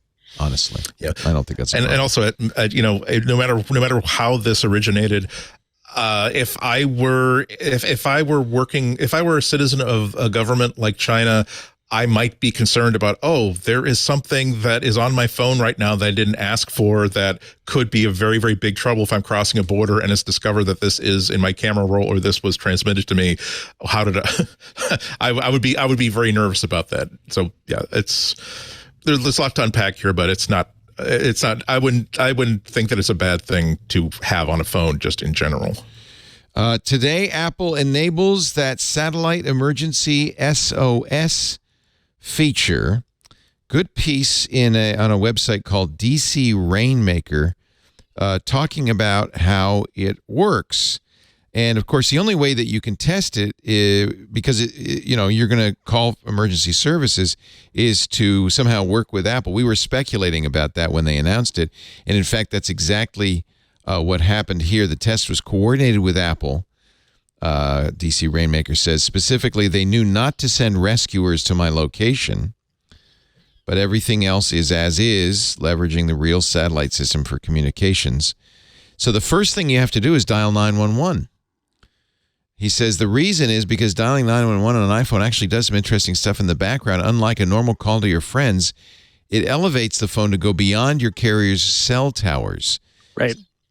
And we know that because if you don't have a SIM in there, emergency phone calls are still available, and that's by law. Right. So if you think you have no service, but it turns out that you are on Verizon and you can see an AT&T tower, dialing 911 will get you a call because it will use the other carrier to make the emergency call. And then if it can't find anything, then it's satellite time. So if you can't see a tower, you'll see no connection. Try emergency text via satellite in big red letters. You can see it here in the image. And there's a new screen that confirms you want to trigger a satellite emergency. Be outside to get a connection. Messages will take longer to send. Answer questions to help get a faster response. And then it helps you aim. So the first thing you'll get is a menu that says, what's the emergency? Car or vehicle issue, sickness or injury, crime, lost or trapped, fire. Then you specify who needs help. Me, someone else, multiple people. They ask, are you breathing? Normally or with difficulty. Then it says, what kind of emergency? Chest pain, traumatic injury, sickness, stroke, drowning, other. Wow. And the reason they do this is because they can send this information as just a set of bits. So it's much faster than you saying, I can't breathe. They can get all that information in just a few bits. And having an instantaneous two-way conversation is not optimal for this method. So, it speaks of all the infrastructure they put in. It's not just simply, hey, we'll make a phone call to 911. It is your emergency pulse goes out to a receiver that is set up to actually receive an Apple satellite SOS, unpack it. It can send questions back to you, but is really set up to make you very, very to help you no matter what happens. You're not going to be reaching a local 911 dispatcher who has never dealt with iPhone's SOS before. Right. It's a very well thought out thing. I was surprised to find out, for instance, that there aren't any battery level requirements for this to happen. That it is the idea is that if there is enough battery for you to light up the phone and dial 911, there is enough battery life to initiate a satellite emergency call. So that when I saw the announcement, I was anticipating that. But they're gonna have to. I bet they're gonna have to turn the radios way up to get a signal. I bet that's gonna be really costly. And if you've got less than, let's say, 4%, 5% battery, is just not going to be a starter. But nope, if you expect it to work, you can expect it to work. By the way, I think it's really interesting that Apple worked with this particular blogger to do the demo. He's a hiker, I want to say, kind of like an extreme sports guy. I think he wrote about the Apple Watch Ultra too, right? So this is somebody who's like an expert in this in a way that, I mean, let's face it, most tech journalists are not. I like it. I mean, it shouldn't always be Nilay Patel testing everything. So yeah, exactly. And then, by the way, if you want to try this, there is a demo of this because they know people want to try it. So if you go in, it's in settings.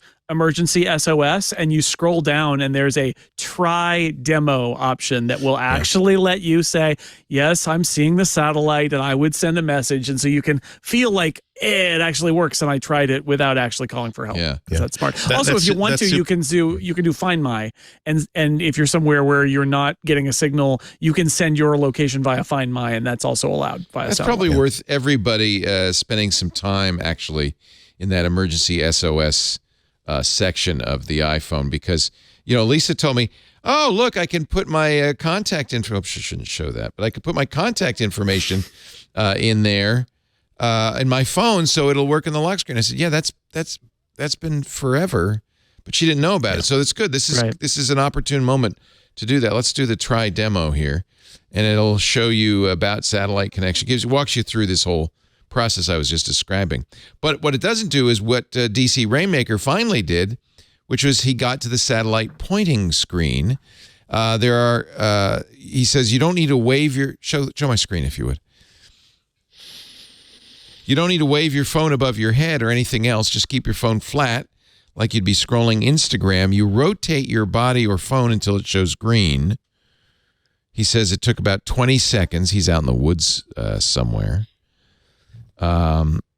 He says what you'll find out while you're having an emergency is that the 24 satellites slowly move over the course of a couple of minutes. So you may be facing one direction when you start, facing another a few minutes later. So be aware of that. And then it'll send that message with all the things that you put in. And you'll see this status. Keep pointing at the satellite to send and receive. The Emergency Relay Center responded within a few seconds of the message sending, which took about 30 seconds, asking for more information about my location and situation. It says, you've reached the Emergency Relay Center. I'm reviewing the information you provided. Describe the location of the emergency. So this is really, good job, Apple. I mean, really amazing that a lot of work, and by the way, a lot of money, almost $500 million to support the satellites to make this possible. So really cool. If there was any criticism early on, said, oh, well, Apple's, of course, we're not going to see this on other phones because Apple's bought out 80 to 90% of the capabilities.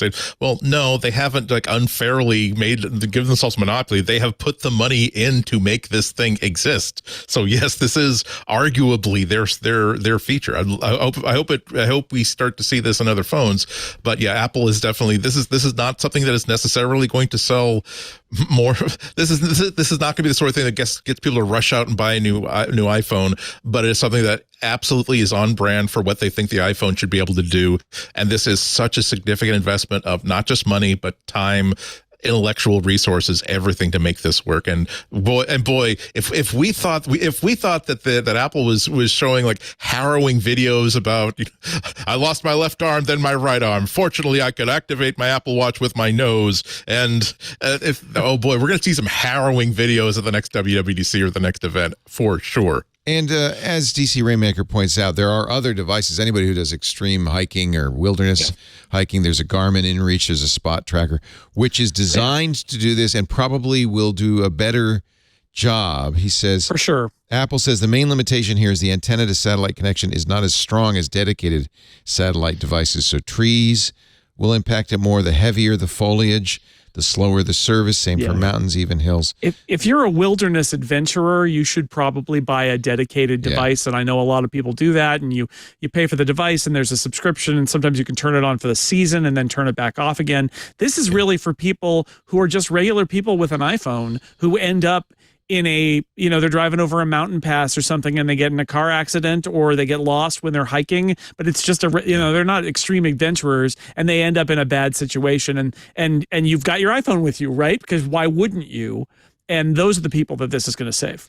The other thing he points out is you can also use this to let friends and family know where you are, not in an emergency situation. Yeah, that's Find My. There's a Me tab in Find My, and if you don't have any visible networks, it will let you send a Find My location update via satellite.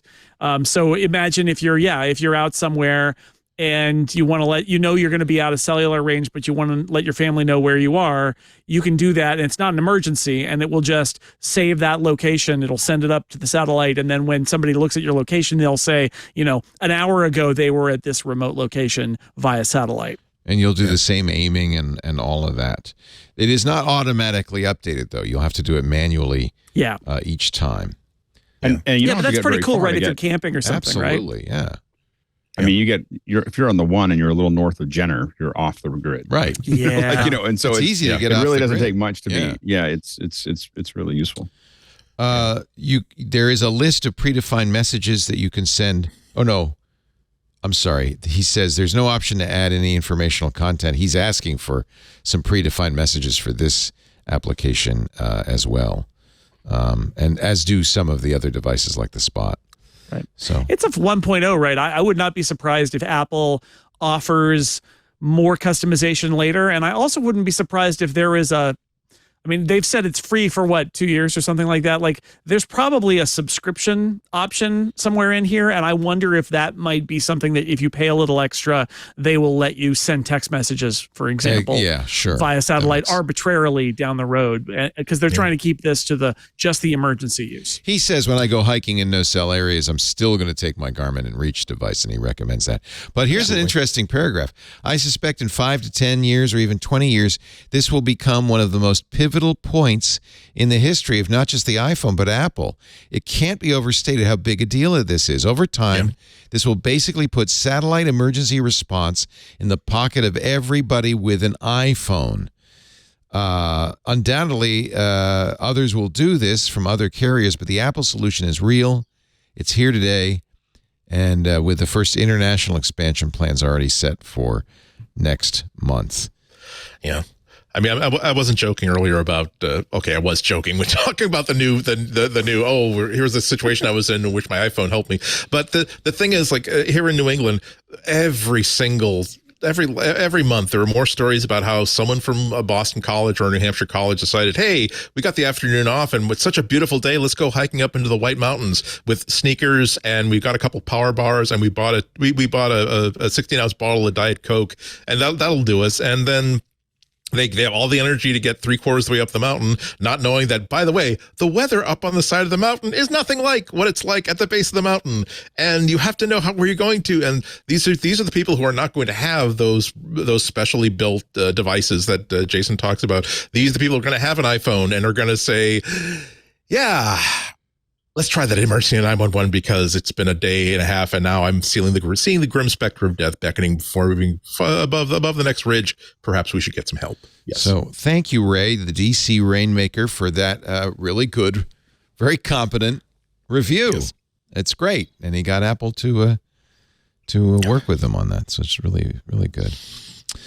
Berkshire Hathaway believes in the future of TSMC. They just bought $4.1 billion worth of TSMC shares. Of course, TSMC makes the Taiwan Semiconductor Manufacturing Company, makes chips for a lot of companies, but Apple is the big customer. All the iPhone chips all the iPhone CPUs are TSMC.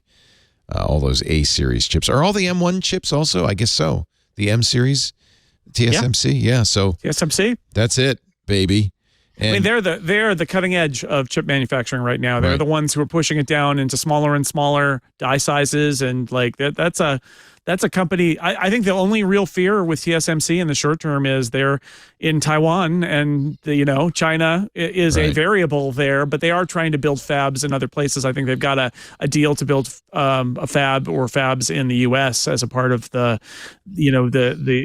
incentives that the U.S. government has been getting, and also I think there's this goal to not have all the eggs be in Taiwan. But yeah, that's a good investment. I'm not an investment analyst, but like I see Berkshire Hathaway going in there, and I'm like, yeah, I mean, geez, they are the leader. They're the new Intel essentially. well, and Berkshire Hathaway is one of the largest, if not the largest, Apple shareholders as well. Yes, so it's a way absolutely. you can buy more Apple stock in effect, right? Increase your hedging on Apple by buying TSMC. His exposure, if something bad happens with China, is pretty great at this point. Yeah, but he must feel confident enough. Yeah. Well, and I think he also probably does look at their roadmap and says that they're not going to be as dependent on China not invading Taiwan going forward. Let's see. Oh, did you get the new Apple TV, Jason? I think you did.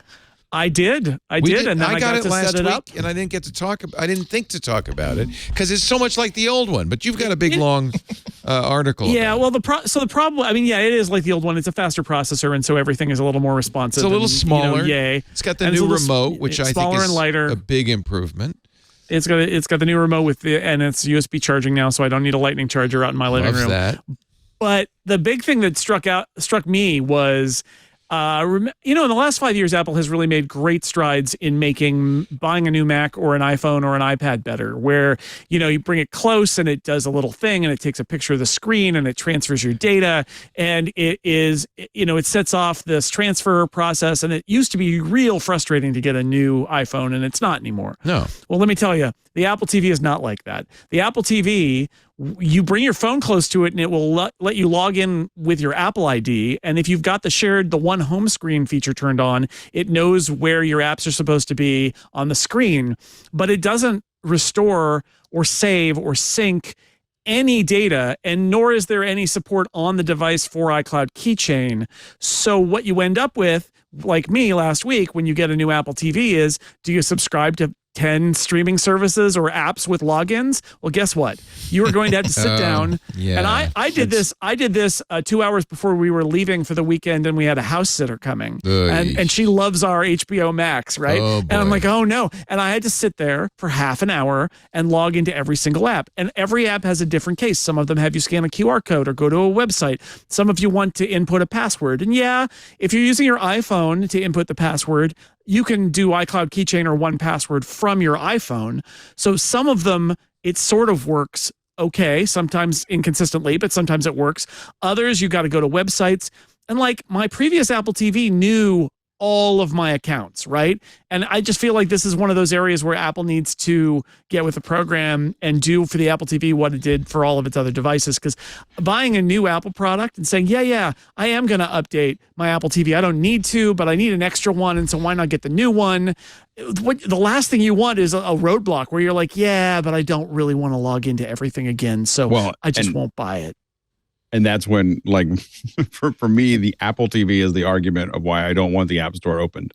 Is I don't want to have multiple ways to pay for things. I don't want to, because I literally have not the new Apple TV. I have the last generation sitting next to the current Apple TV because I was like, I didn't want to do it, Jason. I opened it up and I was like, and I plugged it in and I went to the first app and I was like, well, screw this, and I just put the other one back. I mean, I'll get to that later. I was just like, I get that authenticating with web services for disparate partners is hard. Like, I totally get it, but like, how about an effort to do something like, saving it on device and working with the partners so that there's a way to save a token that identifies you or validates in the same way. I don't think for every single app. Want that, because I noticed, for instance, I have to log into Showtime every 3 weeks now on my Apple TV, and I think the partners are so afraid of getting the stolen, the shared account that they make you do that. It's very annoying. Remembering who I am and having me validate in some way that's consistent would be better than nothing. I have to fire up my laptop every time for Showtime and go to Showtime anytime. Well, /activate. They're very bad, and terrible. They should feel bad. And I think also, it's them that make Apple do this.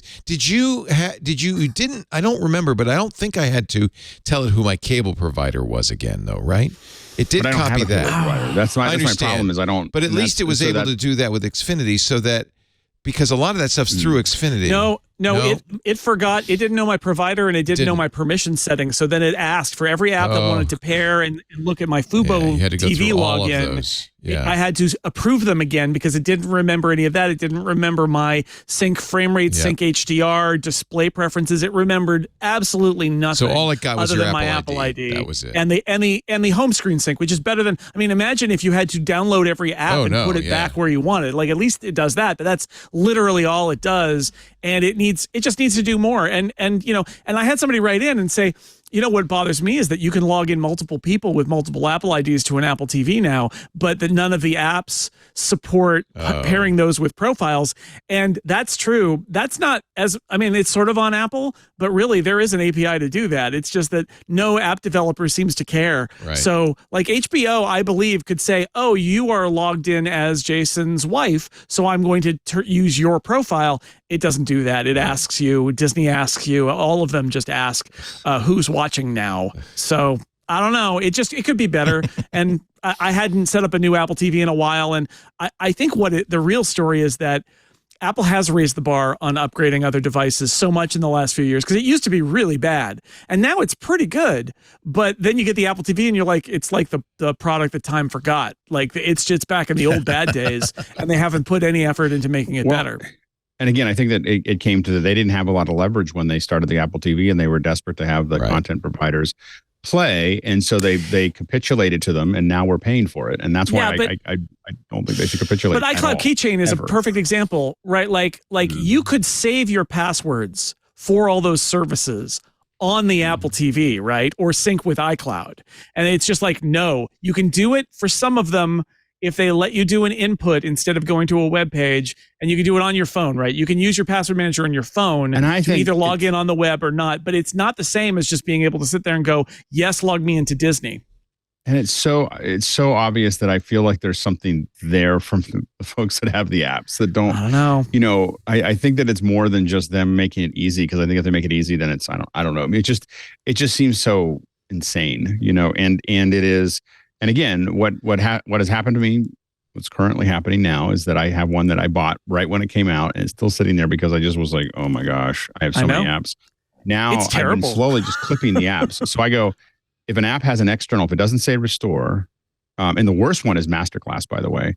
Masterclass, the payoff for me, as soon as Masterclass was available, I got excited. I went and bought the 1-year subscription right through the Apple, in the Apple ecosystem, because that's how Masterclass started. Now Masterclass wants a email, and I'm like, I don't have one. I don't have an email because I bought it as a user inside of the thing. And they're like, well, you just got to put your email in. I'm like, I don't have an email. I bought it and I paid for it, and I haven't been able to use it on any of my devices. Oh, how and after frustrating. After 2 years of paying, I don't know, $300 or whatever, I was like, yeah, the heck with this. I literally, because I would go up and I get it, I go back and forth with support, and it'd be enough for me to think maybe I can figure this out. and then I just was like, I can't figure this out. So I don't use it. I think Masterclass is one of the best things ever. Yeah. And I don't use it because of their, they changed the system midstream, and just basically you don't exist. You know, if you are an early adopter through the Apple system, it's as if you didn't exist. That always makes me nervous, though, when I use Apple to sign up for something. I love the subscriptions, the ability to cancel them and all that stuff, but I'm always nervous because I don't have a real login. And a lot of sites will have a way around that to say, oh, you signed up with Apple, why don't you give us a password and a login? Well, the funny thing is, the Masterclass made me so angry that now I sign up for things, and then I go right to my subscriptions and I say cancel, and it says you're going to cancel, and then a month from now or a year from now, whatever my subscription is, and I'm like, yeah, and you'll send me emails and tell me that that it's going to get canceled, and then if I'm using it, that's when I will go and turn it back on. Oh. But no, I'll that's just turn it back smart. on again. Oh. So I buy everything, and I won't buy anything new that requires a login. Smart. Like I have all the content. I will not. On Apple TV, there is no amount of content that you could provide for me that I would log into. I have Disney, Netflix, HBO, Apple TV. I don't care about anybody else. Like if I can't log in, as soon as it says I want your email and password, I go, nope, I'm not going to buy that anymore. Like I just walk away, because I have plenty of content to watch, and you don't. And this is where Apple needed to get, is as a user, if you're a content provider, I don't need you anymore. I have all the content that I need. There's like Paramount. Paramount I did subscribe to because I could do it inside of the app. But then I canceled it because there wasn't enough content. Yeah. But isn't the Apple TV such a unique thing for Apple, where it's probably the only product where they can't just tell people to go pound sand? Because if they say, YouTube, we're concerned about your data collection, here are new requirements, and Apple and Google could say, okay, well, Enjoy not having YouTube, the one of the, like the 4 apps that everybody expects to have on every single streaming platform. We'll be at the bagel place across the street if you want to talk, if you change your mind and want to talk about this. And I will say YouTube and YouTube TV are like, that's like 70% of our diet at the house. Yeah, exactly. So honestly, I am in the position now where it's like, it just Netflix and Hulu and a couple other channels, they're like, I have Netflix for that 2 or 3 times a month where I don't know, I want to relax and watch something. I wonder if there's something interesting on Netflix, as opposed to, oh, I'm so excited about this new thing that's on Netflix. And because all of these other paid services are so vulnerable, because I mean, you just heard me talk about, I can immediately recall a video on that TechMoan published that I love, that it's immediately at the forefront of my brain, because I spend so much of my time just watching stuff on YouTube instead of like, I'm Disney. I'm so glad you're spending hundreds of millions of dollars acquiring licenses and developing TV shows, but you realize that you are competing against somebody who's going to try to crush a bowling ball with a hydraulic press, and you're often failing to compete with that guy. I mean, the funny thing is, for Disney and now HBO, they just have a new thing out for Game of Thrones, like the behind the scenes of how it got made. Right. I like the Disney. I've really gotten to the point where I enjoy the behind the scenes from Disney more than the shows. Like I just want, I know that I'm vertical, but it's like and a lot of people I know are like, oh, well, you can't drop your Disney subscription because they've got all those behind the scenes. And we're smart. Like, yeah. It's good. It's good because I've gotten bored. I've gotten bored of most of their tentpole stuff. Like, it's too much. It's. I won't turn this into a long rat hole. I'll just say that I finally came up the way of explaining to myself and understanding what it is that kind of makes me uncomfortable about Disney, that it really is like going into a casino. Because you feel as though I'm paying you like $10 a month for Disney Plus, but every piece of content is there not to say, oh, here's something from another studio. Oh, here's a documentary about something completely unrelated to anything that Disney has any monetary interest in. It's like, we want you to stay in there and gamble. Oh, you want to eat? We have a fine selection of restaurants inside our casino. Oh, why don't you take a break from gambling? Go and see Penn and Teller inside our casino. I would love to see them have like a third party do, here is why it kind of stinks to have to do special effects for Disney productions, or here's how difficult it was to make this movie that Disney has no stake in. It shouldn't make a difference, because the content is the content, the shows and the movies, they're the shows and the movies. But there's something that just makes me feel like, ugh, am I really going to let them market to me again? Yeah. Have you guys watched Andor yet? I thought it was great. Yes. All the reviews are very positive. Yes. It is spectacularly good. So good, I think, maybe in part because it's more like a historical drama that happens to be set in a Star Wars place instead of an Earth place. But it's not about, I mean, it's really this kind of interesting anti-fascist rise of the rebellion spy story. It's excellent. It's so good. That's actually really smart. Yeah. Don't make it a Star Wars story. Just make it in the Star Wars universe. Yeah, that's what it is. Yeah. It's got a couple of characters you've seen in other places, mostly that Rogue One movie that came out a few years ago, which was also kind of similar in the tone.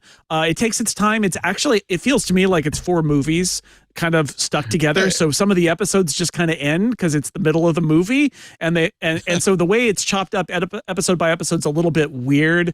But the overall story, I mean, I think it's the best bit of Star Wars that's been done since. A lot of people are saying that. Okay, now I'm gonna have to watch it. Except it's real good. Yeah, I would say like since Rogue One. For grown-ups. Since Rogue One. Yeah, I mean that would be the other way to go. Yeah, right. Like, yeah, it is. It's good. I liked Rogue One. It's a legitimate, excellent modern streaming series drama. Good. Like full stop, not like for Star Wars or for Disney. Well, it is a very good show. Very good. And I didn't make it through Obi-Wan. Yeah. I got through. I didn't even try. Here's the problem with a lot of these is that I think from a budget perspective, they kind of sandbag you for the first couple episodes. And so it's really slow and then it's not as expensive. Right. I felt like that was what happened with Lord of the Rings, because Lord of the Rings, or the Rings of Power. Yeah. Last 2 episodes are pretty good. And now you're like ready to watch the next one. But the first one, I almost didn't make it. I got through the first 2 episodes and then it just sat there. And until I had friends constantly telling me, well, everybody said episode 6, it takes off. Yeah. Like, like you got to watch the thing to watch episode 6. And so then I came back to it, but it was But I think that they, and for a while Disney was doing like this bump where it would start at the top and it'd be really action packed for the first 2 episodes, and then the middle ones would be really boring, and then it would pop back up. Remember, this is going to be great next time.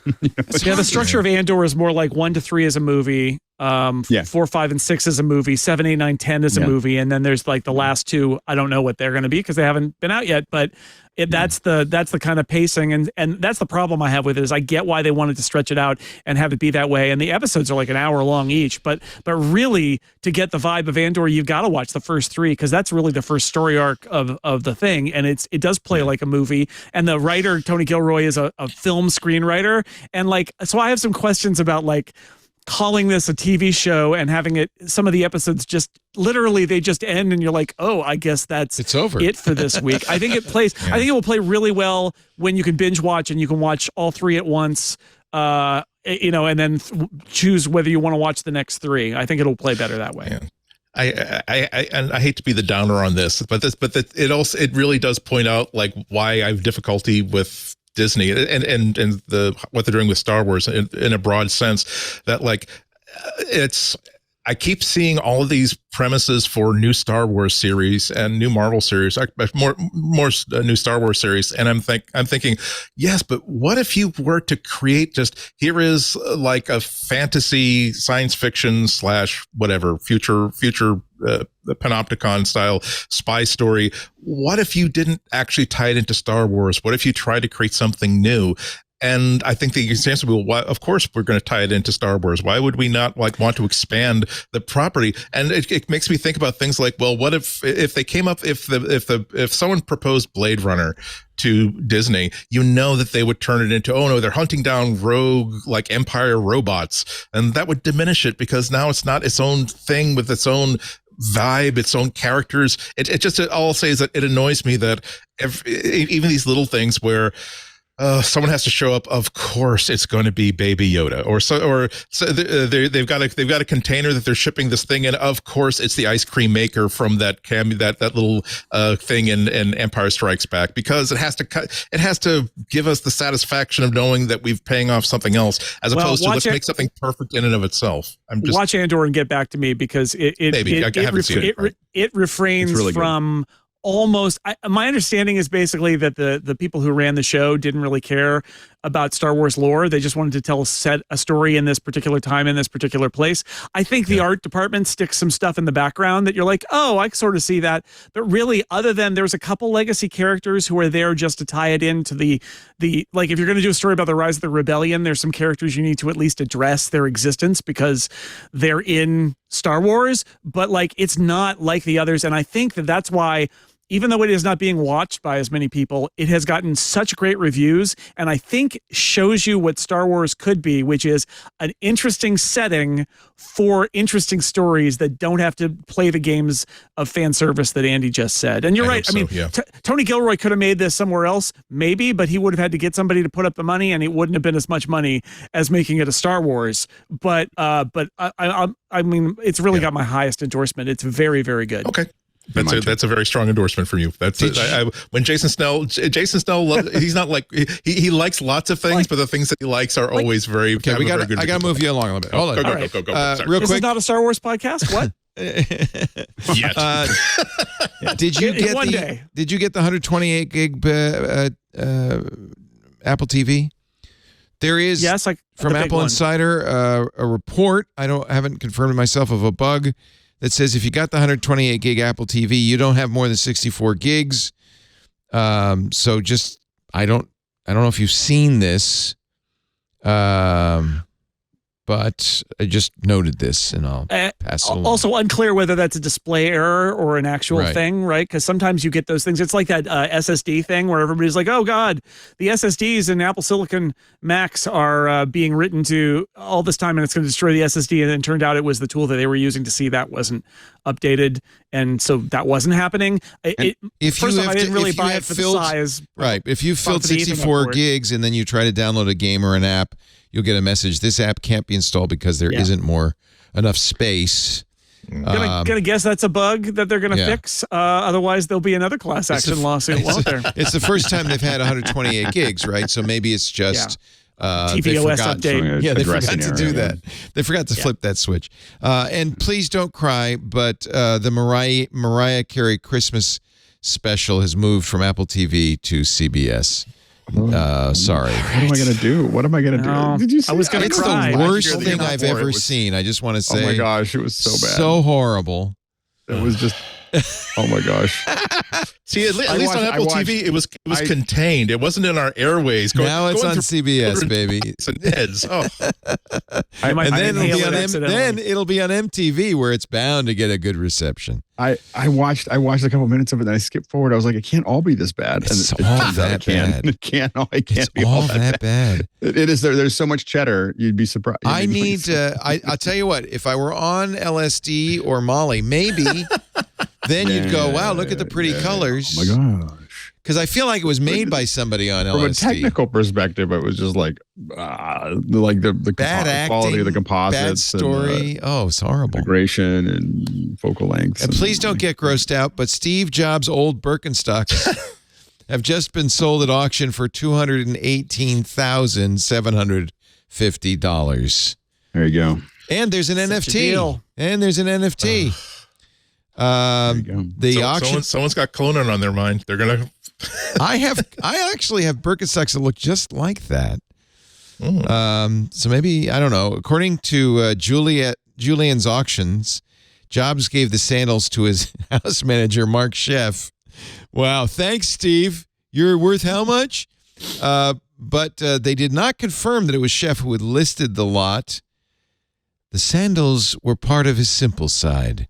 They were his uniform, says Chris Ann, Steve's daughter, in an interview in 2018. The great thing about a uniform is you don't have to worry about what to wear in the morning. We don't know who bought it. You also got the 213 Most Important Men in My Life book or an NFT of those. The sandals. Gross. That's Okay. exactly I always what wondered what an Birkenstocks look NFT like after you've worn them for a while. I just want to say. When we moved to California in 1971, the house that we moved into, the farm that we moved into when I was a kid, I was in high school, was previously owned by the U.S. distributor of Birkenstocks. She had brought Birkenstock to America. And they apparently moved out in a hurry because in the garage there were like 20,000 Birkenstock catalogs. And at the time, what you would do is you'd get your foot wet, and in the back page of the catalog, you'd step on it, and the wet foot would make an imprint of your foot because the Birkenstocks were made to conform to your foot. And I had great fun at the age of 15. Putting my foot on a lot of those thank God. catalogs. For a minute there, I thought you were about to say, and so we have tens of thousands of filthy footprints, total strangers do. across the world. On the whole, everywhere. Let's take a break. When we come back, you, my friends, will give us your picks of the week. But first, a word from Addigy.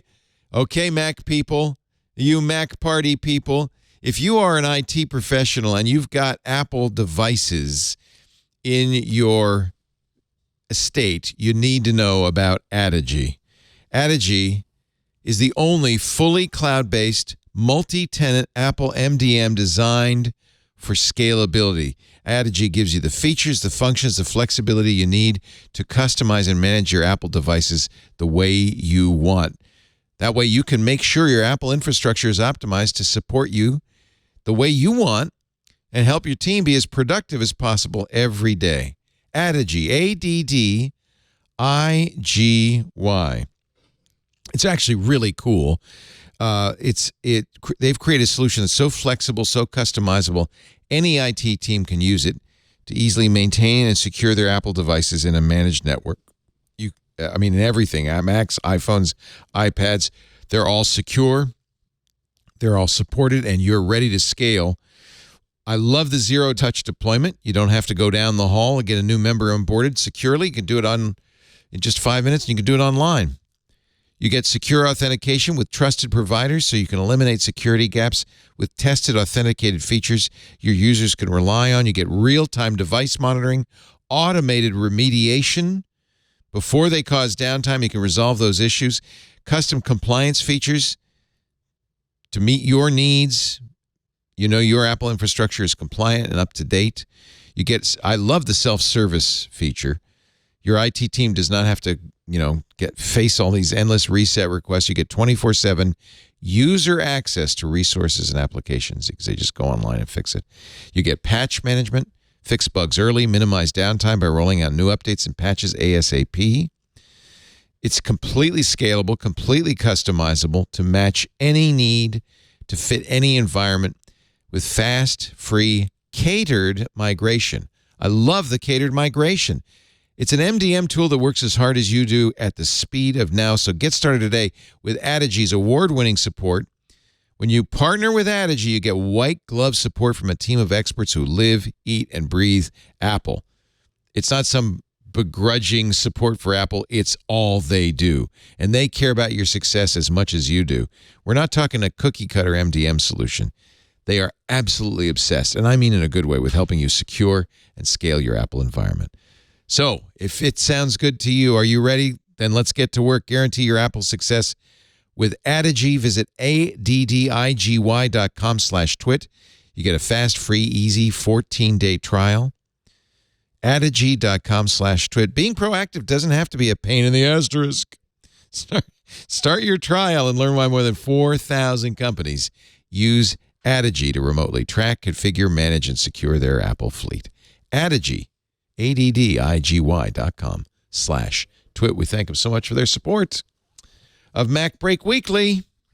And, by the way, you support us by going to that address, addigy.com/twit, /twit. Jason Snell, do you have a pick for us this week? I do. I wanted to solve a very simple problem, which is we have a bunch of local newspapers here in the Bay Area that are owned by the same company, the Media News Group, I think. So the San Jose Mercury News and the Marin Independent Journal. I, as a Marin resident, and am a digital subscriber to the Marin IJ to read my local news. A lot of my favorite sort of sports coverage is coming from people at the Mercury News. And it's like, well, I don't want to really pay for them because I'm already paying. And then I realized their stories they're using the same CMS. Oh. All their stories are exactly the same. When you change the domain to Marin IJ from Mercury News, the stories load, and I'm paying on that site. So I was like, well, can I just automatically redirect all these links I'm seeing on the internet to Mercury News to Marin IJ so I don't have to retype it? I don't have to think about it? And the answer is, guess what? There is a Safari plugin for that. What? Called Redirect Web for Safari. It's free. If you want to do more than one and sync it through iCloud, you pay $4. And you can put in regular expressions or a simple wildcard if you don't want to deal with it. And it will automatically redirect every page that matches to what you want it to redirect to. So I'm doing that for the Mercury News to the Marin IJ. I'm doing that for all these links people post to the IMDb mobile site that is a layout I do not like, to redirect all those to www.imdb.com, which has a different layout that is nice. And it works great. It's real simple. There are other apps that will do this. If you use Stop the Madness, which is a more expensive plugin that does a whole lot more stuff, this is also a feature of Stop the Madness, so you can use that. But I just wanted this super simple thing, which is I know that I want the URLs that look like this to look like this instead, and you can use it for stripping out things or rewriting affiliate codes or like whatever you want. You can do it using Redirect Web for Safari. I love how simple it is, and of course now that Safari plugins run on iOS as well, this is on my iPad and my Mac and my iPhone, and yeah, really simple and effective. Mac, iPhone, and iPad. Redirect Web for Safari by Manabu Nakazawa. Free with in-app purchases. Yeah, there's like a subscription. Don't get that. Use it, and if you like it, pay him $4. Yeah. There's like why would you pay him $2 a month or whatever? Yeah. $4. $4 cheap. $4. Nice. Boy, this must happen a lot. It's been enough to write an app for it. It drives me nuts. Well, I mean, all these sports writers that I follow on Twitter are like, here's my latest story about college football or pro football or the Warriors or whatever, and they're all like mercurynews.com, and I'm like, dude, I don't I'm paying for the other one. Don't send me there. And like, yeah, now I never have to think about it again. Makes me happy. Mr. Andy Ihnatko, pick of the week. Mine is a really fun app that just came out recently. It is a field guide to worldwide Apple stores. It's called Facades. It was created by Michael Stieber. It's a free app that, now I know that you can have the Apple Store app and it will show you, oh, here's the nearest Apple store. And yes, it does have a Genius Bar. This is, again, it's a field guide. It's like, hey, I'm in Boston. What's the local Apple store like? And is it interesting enough that I'd like to go visit it? And it is just like there are people who are like train spotters who have notes on well, it's got the 4x3 bogies that was upgraded through the Manson switch. This app is that detailed. Hysterical. And if you look, I've got in front of it right now. It's like, okay, is it a classic upgrade, an NSD style, or is it a vintage D.2? Wow. As a vintage D.2, that's the Apple Bridgeport Village opened on June 4th, 2005. It moved on November 12th, 2022. Wow. It's got avenues, it's got graphic panels, it's got a pickup counter, and it's store number R134. And you can, and of course, you can bookmark stuff. You can do searches based on features of the store. The only thing that it doesn't have that I really wish it would have, and it is a 1.0, and I'm sending in like feedback on this, is I really want to have a category of these are show me if there are any flagship stores nearby, or just give me a list of all the flagship stores, like the ones where, oh my God, I was in Chicago and there's like a Chicago flagship store, like where I actually needed to charge up my phone and maybe get access to Wi-Fi anyway. I would have loved to have visited like the Paris Opera House store, or again, another of these architecturally significant stores where they took a brilliant piece of 100-year-old architecture, refitted it in the most sensitive historical way, and it's just a beautiful place to be for 35 minutes while you charge your phone, or just I need something else to do while I'm waiting for someone to meet someone for dinner.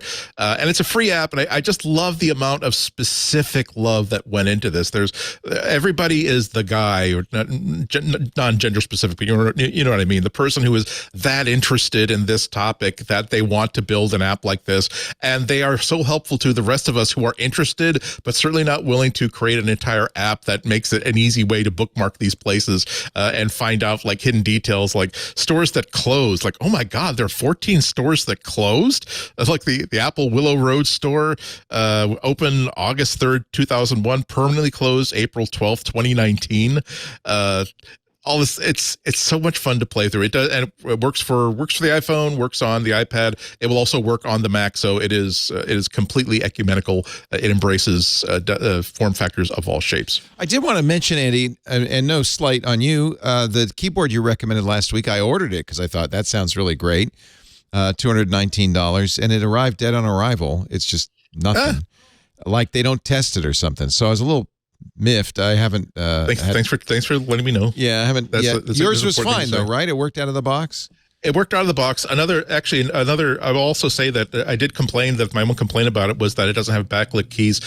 Someone on Twitter mentioned that, hey, Logitech makes something that's kind of similar that is backlit and costs like $100 less. It doesn't look like it has the same sort of build quality. The build on this is great. I mean, the thing is metal and solid, which is why I'm so disappointed. I plugged it in a bunch of different Macs and nothing. So I don't. Maybe in transit something fell apart. I'll call them and say, hey guys, do you test this before you ship them out? That's out of curiosity. Did you plug them? Are they all M1s that you plugged it into? Yeah. This just happened to me. I tore of course, I got this new background. I tore the whole place apart, put it all back together. Just as a note, I don't know if this is connected. I could not get my Apple. I mean, I just have an Apple keyboard to talk to my studio. And I was like, what is going on? And I plugged into all, tried to figure it all out. I plugged it. I was like, I'm going to build it back the way I had it. So I plugged it into a KVM that I have that is bus powered. But I plugged into the KVM, works fine. Yeah, they do say it should be plugged into a USB hub. Maybe they needs more power. Yeah, like I had never seen that before. I tried it on my M2 MacBook Air and my Mac Studio, and it just nothing. That's my Mac Studio. But what I will say is my Mac Studio couldn't see it until now. The weird thing about this is that my Mac Studio is powering the hub that is going into the keyboard. But if I plug the keyboard directly into the Mac Studio, it will not work. And if I plug it into the KVM, it will work. I did plug it into the CalDigit Thunderbolt 4 thing. Okay. That's powered. it's got 100 watts. You could charge a laptop on it, and it still didn't work. So I have mine plugged directly into USB-C on my M1 MacBook Pro, so that probably wouldn't. But maybe you did get a defective. I just got a bad one. I'll call him. Anyway, I just wanted to. Nope, it's no reflection on you, obviously. And no, and it also gives me a chance. I do wish that I had mentioned in the rundown that, by the way, if you don't necessarily want something that could stop a bullet like a Bible in Ned Flanders' pocket, maybe you can save $100 and get a lot of the, hey, I want something better than Apple's Magic Keyboard, but not necessarily spending $230 for something. Because I've also had extremely good luck with Logitech keyboards. They focus on this, and it is an Apple specific thing with Apple specific keys on it, and it works extremely well. I just find out even the Logitech ones, like they had the Logitech Wave keyboard years ago that I loved so much that I bought like 2 extras because I did like go through them like every 2.5 years. There would be like, okay, now that's 4. I can no longer handle the mental load of writing without an E, an R, or a J. So let's switch to the next one or spend another $110 for a new keyboard. Yeah, I'm disappointed because it's such a beautiful tank of a keyboard. I don't want to. And also because they have standard cherry switches. Like if you do break a key, you can replace a key. Yeah. Mr. Alex Lindsay. I had the DOS keyboard as well. I loved it, except too clickety. Like I got the clicky keyboard, and then I was taking notes with clients. I was like, I need this to be quiet. I was like, that's it. I will say that's why, like on the podcasting keyboard, podcasting desk, I have the super quiet keyboard, and then I have the one that I use when I'm actually writing. Yeah, I should have brought it in. I could have tried it here, but I will. Alex, your pick of the week. Yeah, so this one won't cost you anything. We had this conversation. It came up in office hours, and then it came up a couple more places last week, and I was just like, I just need to pick this up. I'm recommending Apple Notes. Some of you will not be using Notes. Some of you are using Evernote, or you're using something else. And I just really got clear talk. I was talking to someone a couple different times, as I said last week, about how it's just like the core of my. Apple Notes is like the core of my existence. Like, and it's just such a powerful app. And the fact that I use it a lot. Interesting features that if you start, for instance, if you type an airline and flight number, it will give you the flight information. It'll fill in the note with the flight information, and then you can share it with other people. So I got tired of explaining to my mom a bunch of different stuff or telling her where a show was or whatever. So I made a note and shared it with her, so it shows up on her notes. Yeah, this is a well underappreciated app. I agree with you. And I share check. If I'm going shopping, I'll share my checklist of what I'm going to go buy. At Whole Foods or whatever. My wife just keeps on adding things to it. Yes. Like and so and then it eliminates the text that I don't get when I should have, and everything else. I just keep looking at the list and working through it. And it's updated automatically, right? Yeah, and the fact that you can draw, you can draw on there. I wish you could draw over top of the text, but you can draw between it, and so you can draw little sketches. So I draw little sketches in there of things, and like when I open up every meeting I have with somebody, I start off with the client, the project, and the date, year first. Dang nabbit. Anyway, so. So date, year, month, day, period, the time that I had the meeting. So I can always go back and find out what was that subject about. And then I keep it in there. Now, anytime I need to find something, I just search. Search for whatever and for that client or that date, or I remember, whatever or the project, and I can always find them. And the thing is that and I have folders of stuff of ideas. Like I have like second hour ideas for office hours, and I have, product, all the videos that someday I'll make on YouTube, like all these things that I have, but I keep them in these little folders and these little sections of ideas. And it's just such a powerful application that I think that it's worth digging in. And I know that I'm still only using like 5 or 10% of of what I had. I had one, I had to change the weird light bulb, and I just took a picture of it and put it in notes. And then I just looked down, I can just select the text in the picture. I'm sorry if I'm easily amazed, but I was like, it's a circular object, and I took a picture. I just put my hand up there and took a picture of it without even looking, brought it back down and selected the text, but I had it in notes for some other reason. But the point is there's so much power in that app, and the fact that it sits on all my devices, it's also this thing, like I keep all kinds of like links that I need to get into this show. Like, so it's one of my saved links at the top is the old link until we get the new one working. but I don't have to go find it. Like, where did I put that or whatever? And I have all kinds of stuff like that it just makes it easy for me to get to the places that I need to get to regularly. And it works on what I know is that if I get a new device or if I have any device, I just open it up and there's my links, and there's the stuff that I have, and I don't have to figure it out. And I don't really need it to be cross-platform, so it works great for me. Anyway, it's a really great app. And I think that if you haven't used it, or if you don't use it, if you're not using it like 10 times a day, you should take another. I completely agree with you. It's like the hidden beauty of. I might use it 10 times an hour. Like it's just open all the time for all my stuff. It's always there. Yeah. I'm trying to remember how I got the flight information thing to show up. I think there might be some trick. Just open Notes, enter your flight number, and tap on Done. Okay, let me try that here. That's the other thing. I'm on Linux, but I can do this. Where's the Done button? I don't see a Done button. It's up in the upper right. Yeah. See, maybe because I'm on the web now, so maybe that's why I don't have the same thing. Anyway, I've done it before and it works. You get the flights. It's cool. Flight information up to date. If you by the way, if you hit Done, I just made one up. I just said flight UA 1120 and then I tap on it and it says preview flight. And and so I guess, and that happens to be Chicago to Guanask. Like it's Chicago to somewhere, Mexico. Yeah. Turns out that 1120 goes to Mexico and it takes about 5 hours and 5 minutes. There you go. Isn't that cool? There you go. So if you keep notes on like your flights, you can put that in Apple Notes and it'll give you the up-to-date information about the flight. Well, by the way, one of the things I do is when I'm leaving, I cut and paste everything into Notes because I don't know what I'm going to get to or where I'm going to be. So I have my flight numbers, my hotel information. I have one thing that has one folder usually, but or one doc that'll have all the things I need for that trip, are all in one place so that I don't, so I just can go to that thing and I usually pin it to keep it at the top for that trip and then I unpin it. I bet you Glenn Fleischman's written a Take Control of Notes. Let me just check real quickly. I wouldn't be surprised. The law of averages states that. Actually, yes. Josh Centers has, but there is a Take Control book. The other Take Control superstar. Of course there is. Yeah. All-star. Yeah. Awesome. So if you want to know more, $6. All the secrets, baby. All the secrets.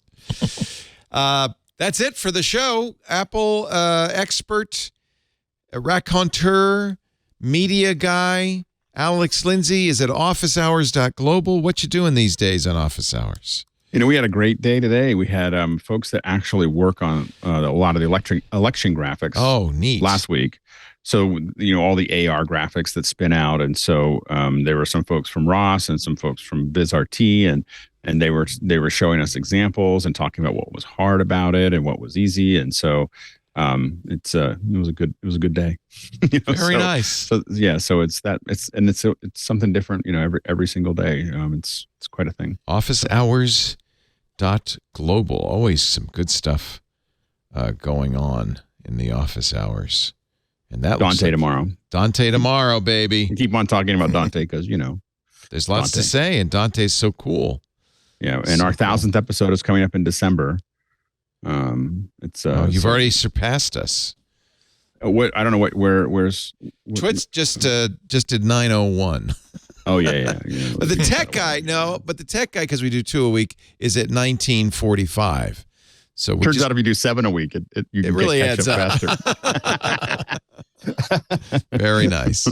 Very nice. And of course, if you want to hire Alex, 090.media. Andy, when are you going to be on WGBH next at the Boston Public Library? I'm on a little bit early because of the Thanksgiving holiday. I'm on Monday at 12:30. I'm not going to be at the BPL because we're all going to be in our homes. Go to WGBHnews.org to stream it live or later, or go to the WGBH News YouTube channel to watch streaming in pretty much almost exactly this same lighting and setup as you see right now. You go, I know that guy. we had a great talk last week about generative AI, by the way, at the BPL, and that's already on the archive. So that's worth checking out. And of course, Jason Snell, sixcolors.com. His new Downstream podcast is all about Disney. If you're interested, Three small bears in an overcoat, the subject of the rebound. Yeah, that's Dan Morin. Dan Morin does a podcast too. He posts his podcast too. I'm not on the rebound. That's a funny podcast though. I love the name. Three small bears or three raccoons in an overcoat. Either way. Would that be noted science fiction author Dan Morin? Oh yeah. Noted science fiction author Dan Morin and my co-author on sixcolors.com, of course. Yes. And again, I just want to specify one last time before we go. Go Bears, beat Stanford. Okay. That's all. Do you want your little guy to do a little dance? I mean, I could sing the song if you want. No, maybe not. We're up with the blue and gold, down with the red. California's out for a victory. When is the axe handover? Is it this Saturday? Saturday, yeah. It's a college football game nobody else cares about. Right. Where two mediocre to bad teams square off for a trophy more than 100 years old. Game. If I keep talking, I'm going to start sounding like Keith Jackson and talk the majesty of college football. And so I should probably give up. All we have is our institutional hatred for each other. Let us have this. Yes, to the last breath I grapple with thee, Stanford.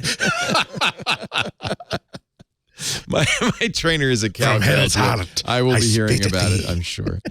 Hey, thank you, Jason, Alex, Andy. Thanks, great Will. to have you. Thanks to all of you who are joining us. Our show today, of course, as always, not only brought to you by our fine sponsors, but by our Club Twit members. Club Twit members get ad-free versions of all the shows, access to the Discord, and, of course, the Twit Plus feed with shows we don't put out in public, like Micah Sargent's Hands on Mac. There's also, a side benefit to being a member of Club Twit. You're subsidizing shows that can't get advertising. They're too new, like Hands on Mac, Hands on Windows, Untitled Linux Show. You also subsidize the forums at twit.community and our Mastodon instance, and we need the subsidy now because it's growing like Top C at twit.social.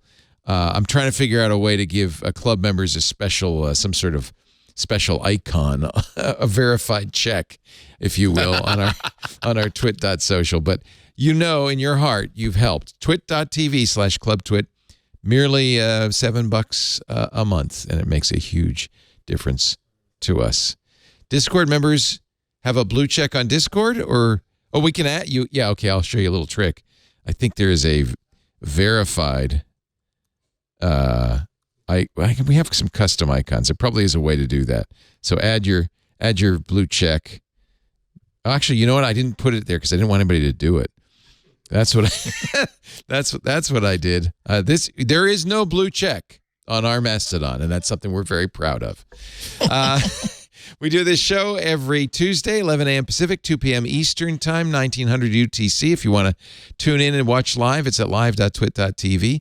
Chat live with us at irc.twit.tv or in the Club Twit Discord, where there is always a lot of fun going on. Ooh, that's what is that? That's wild. That is wild. That's a Discord logo, right? And it's plasma pulsing or something. After the fact, on-demand versions of the show at the website, twit.tv/mbw. There's a YouTube channel dedicated to MacBreak Weekly, for all of our shows, actually. And you can always subscribe in your favorite podcast player. And if you do that, and you can leave us a review, give us 5 stars. There's the raccoon. Kitty! 3 of those in a coat, and you got a guy. Look at that. Thank you, Jason. Thank you, Andy. Thank you, Alex. Thank you all for joining us. Now get back to work, because break time is over. Bye-bye. Hey, folks, I'm Ant Pruitt. And what do you get your favorite tech geek that has everything? A Club Twit gift subscription, of course. Twit podcasts keep them informed and entertained with the most relevant tech news podcasts available. With the Club Twit subscription, they get access to all of our podcasts ad-free. They also get access to our members-only Discord, access to exclusive outtakes, behind the scenes, and special content such as AMAs, which I just love hosting, plus exclusive shows such as Hands on Mac, Hands on Windows, and the Untitled Linux Show. Purchase your geek's gift at twit.tv/clubtwit, and it will thank you every day.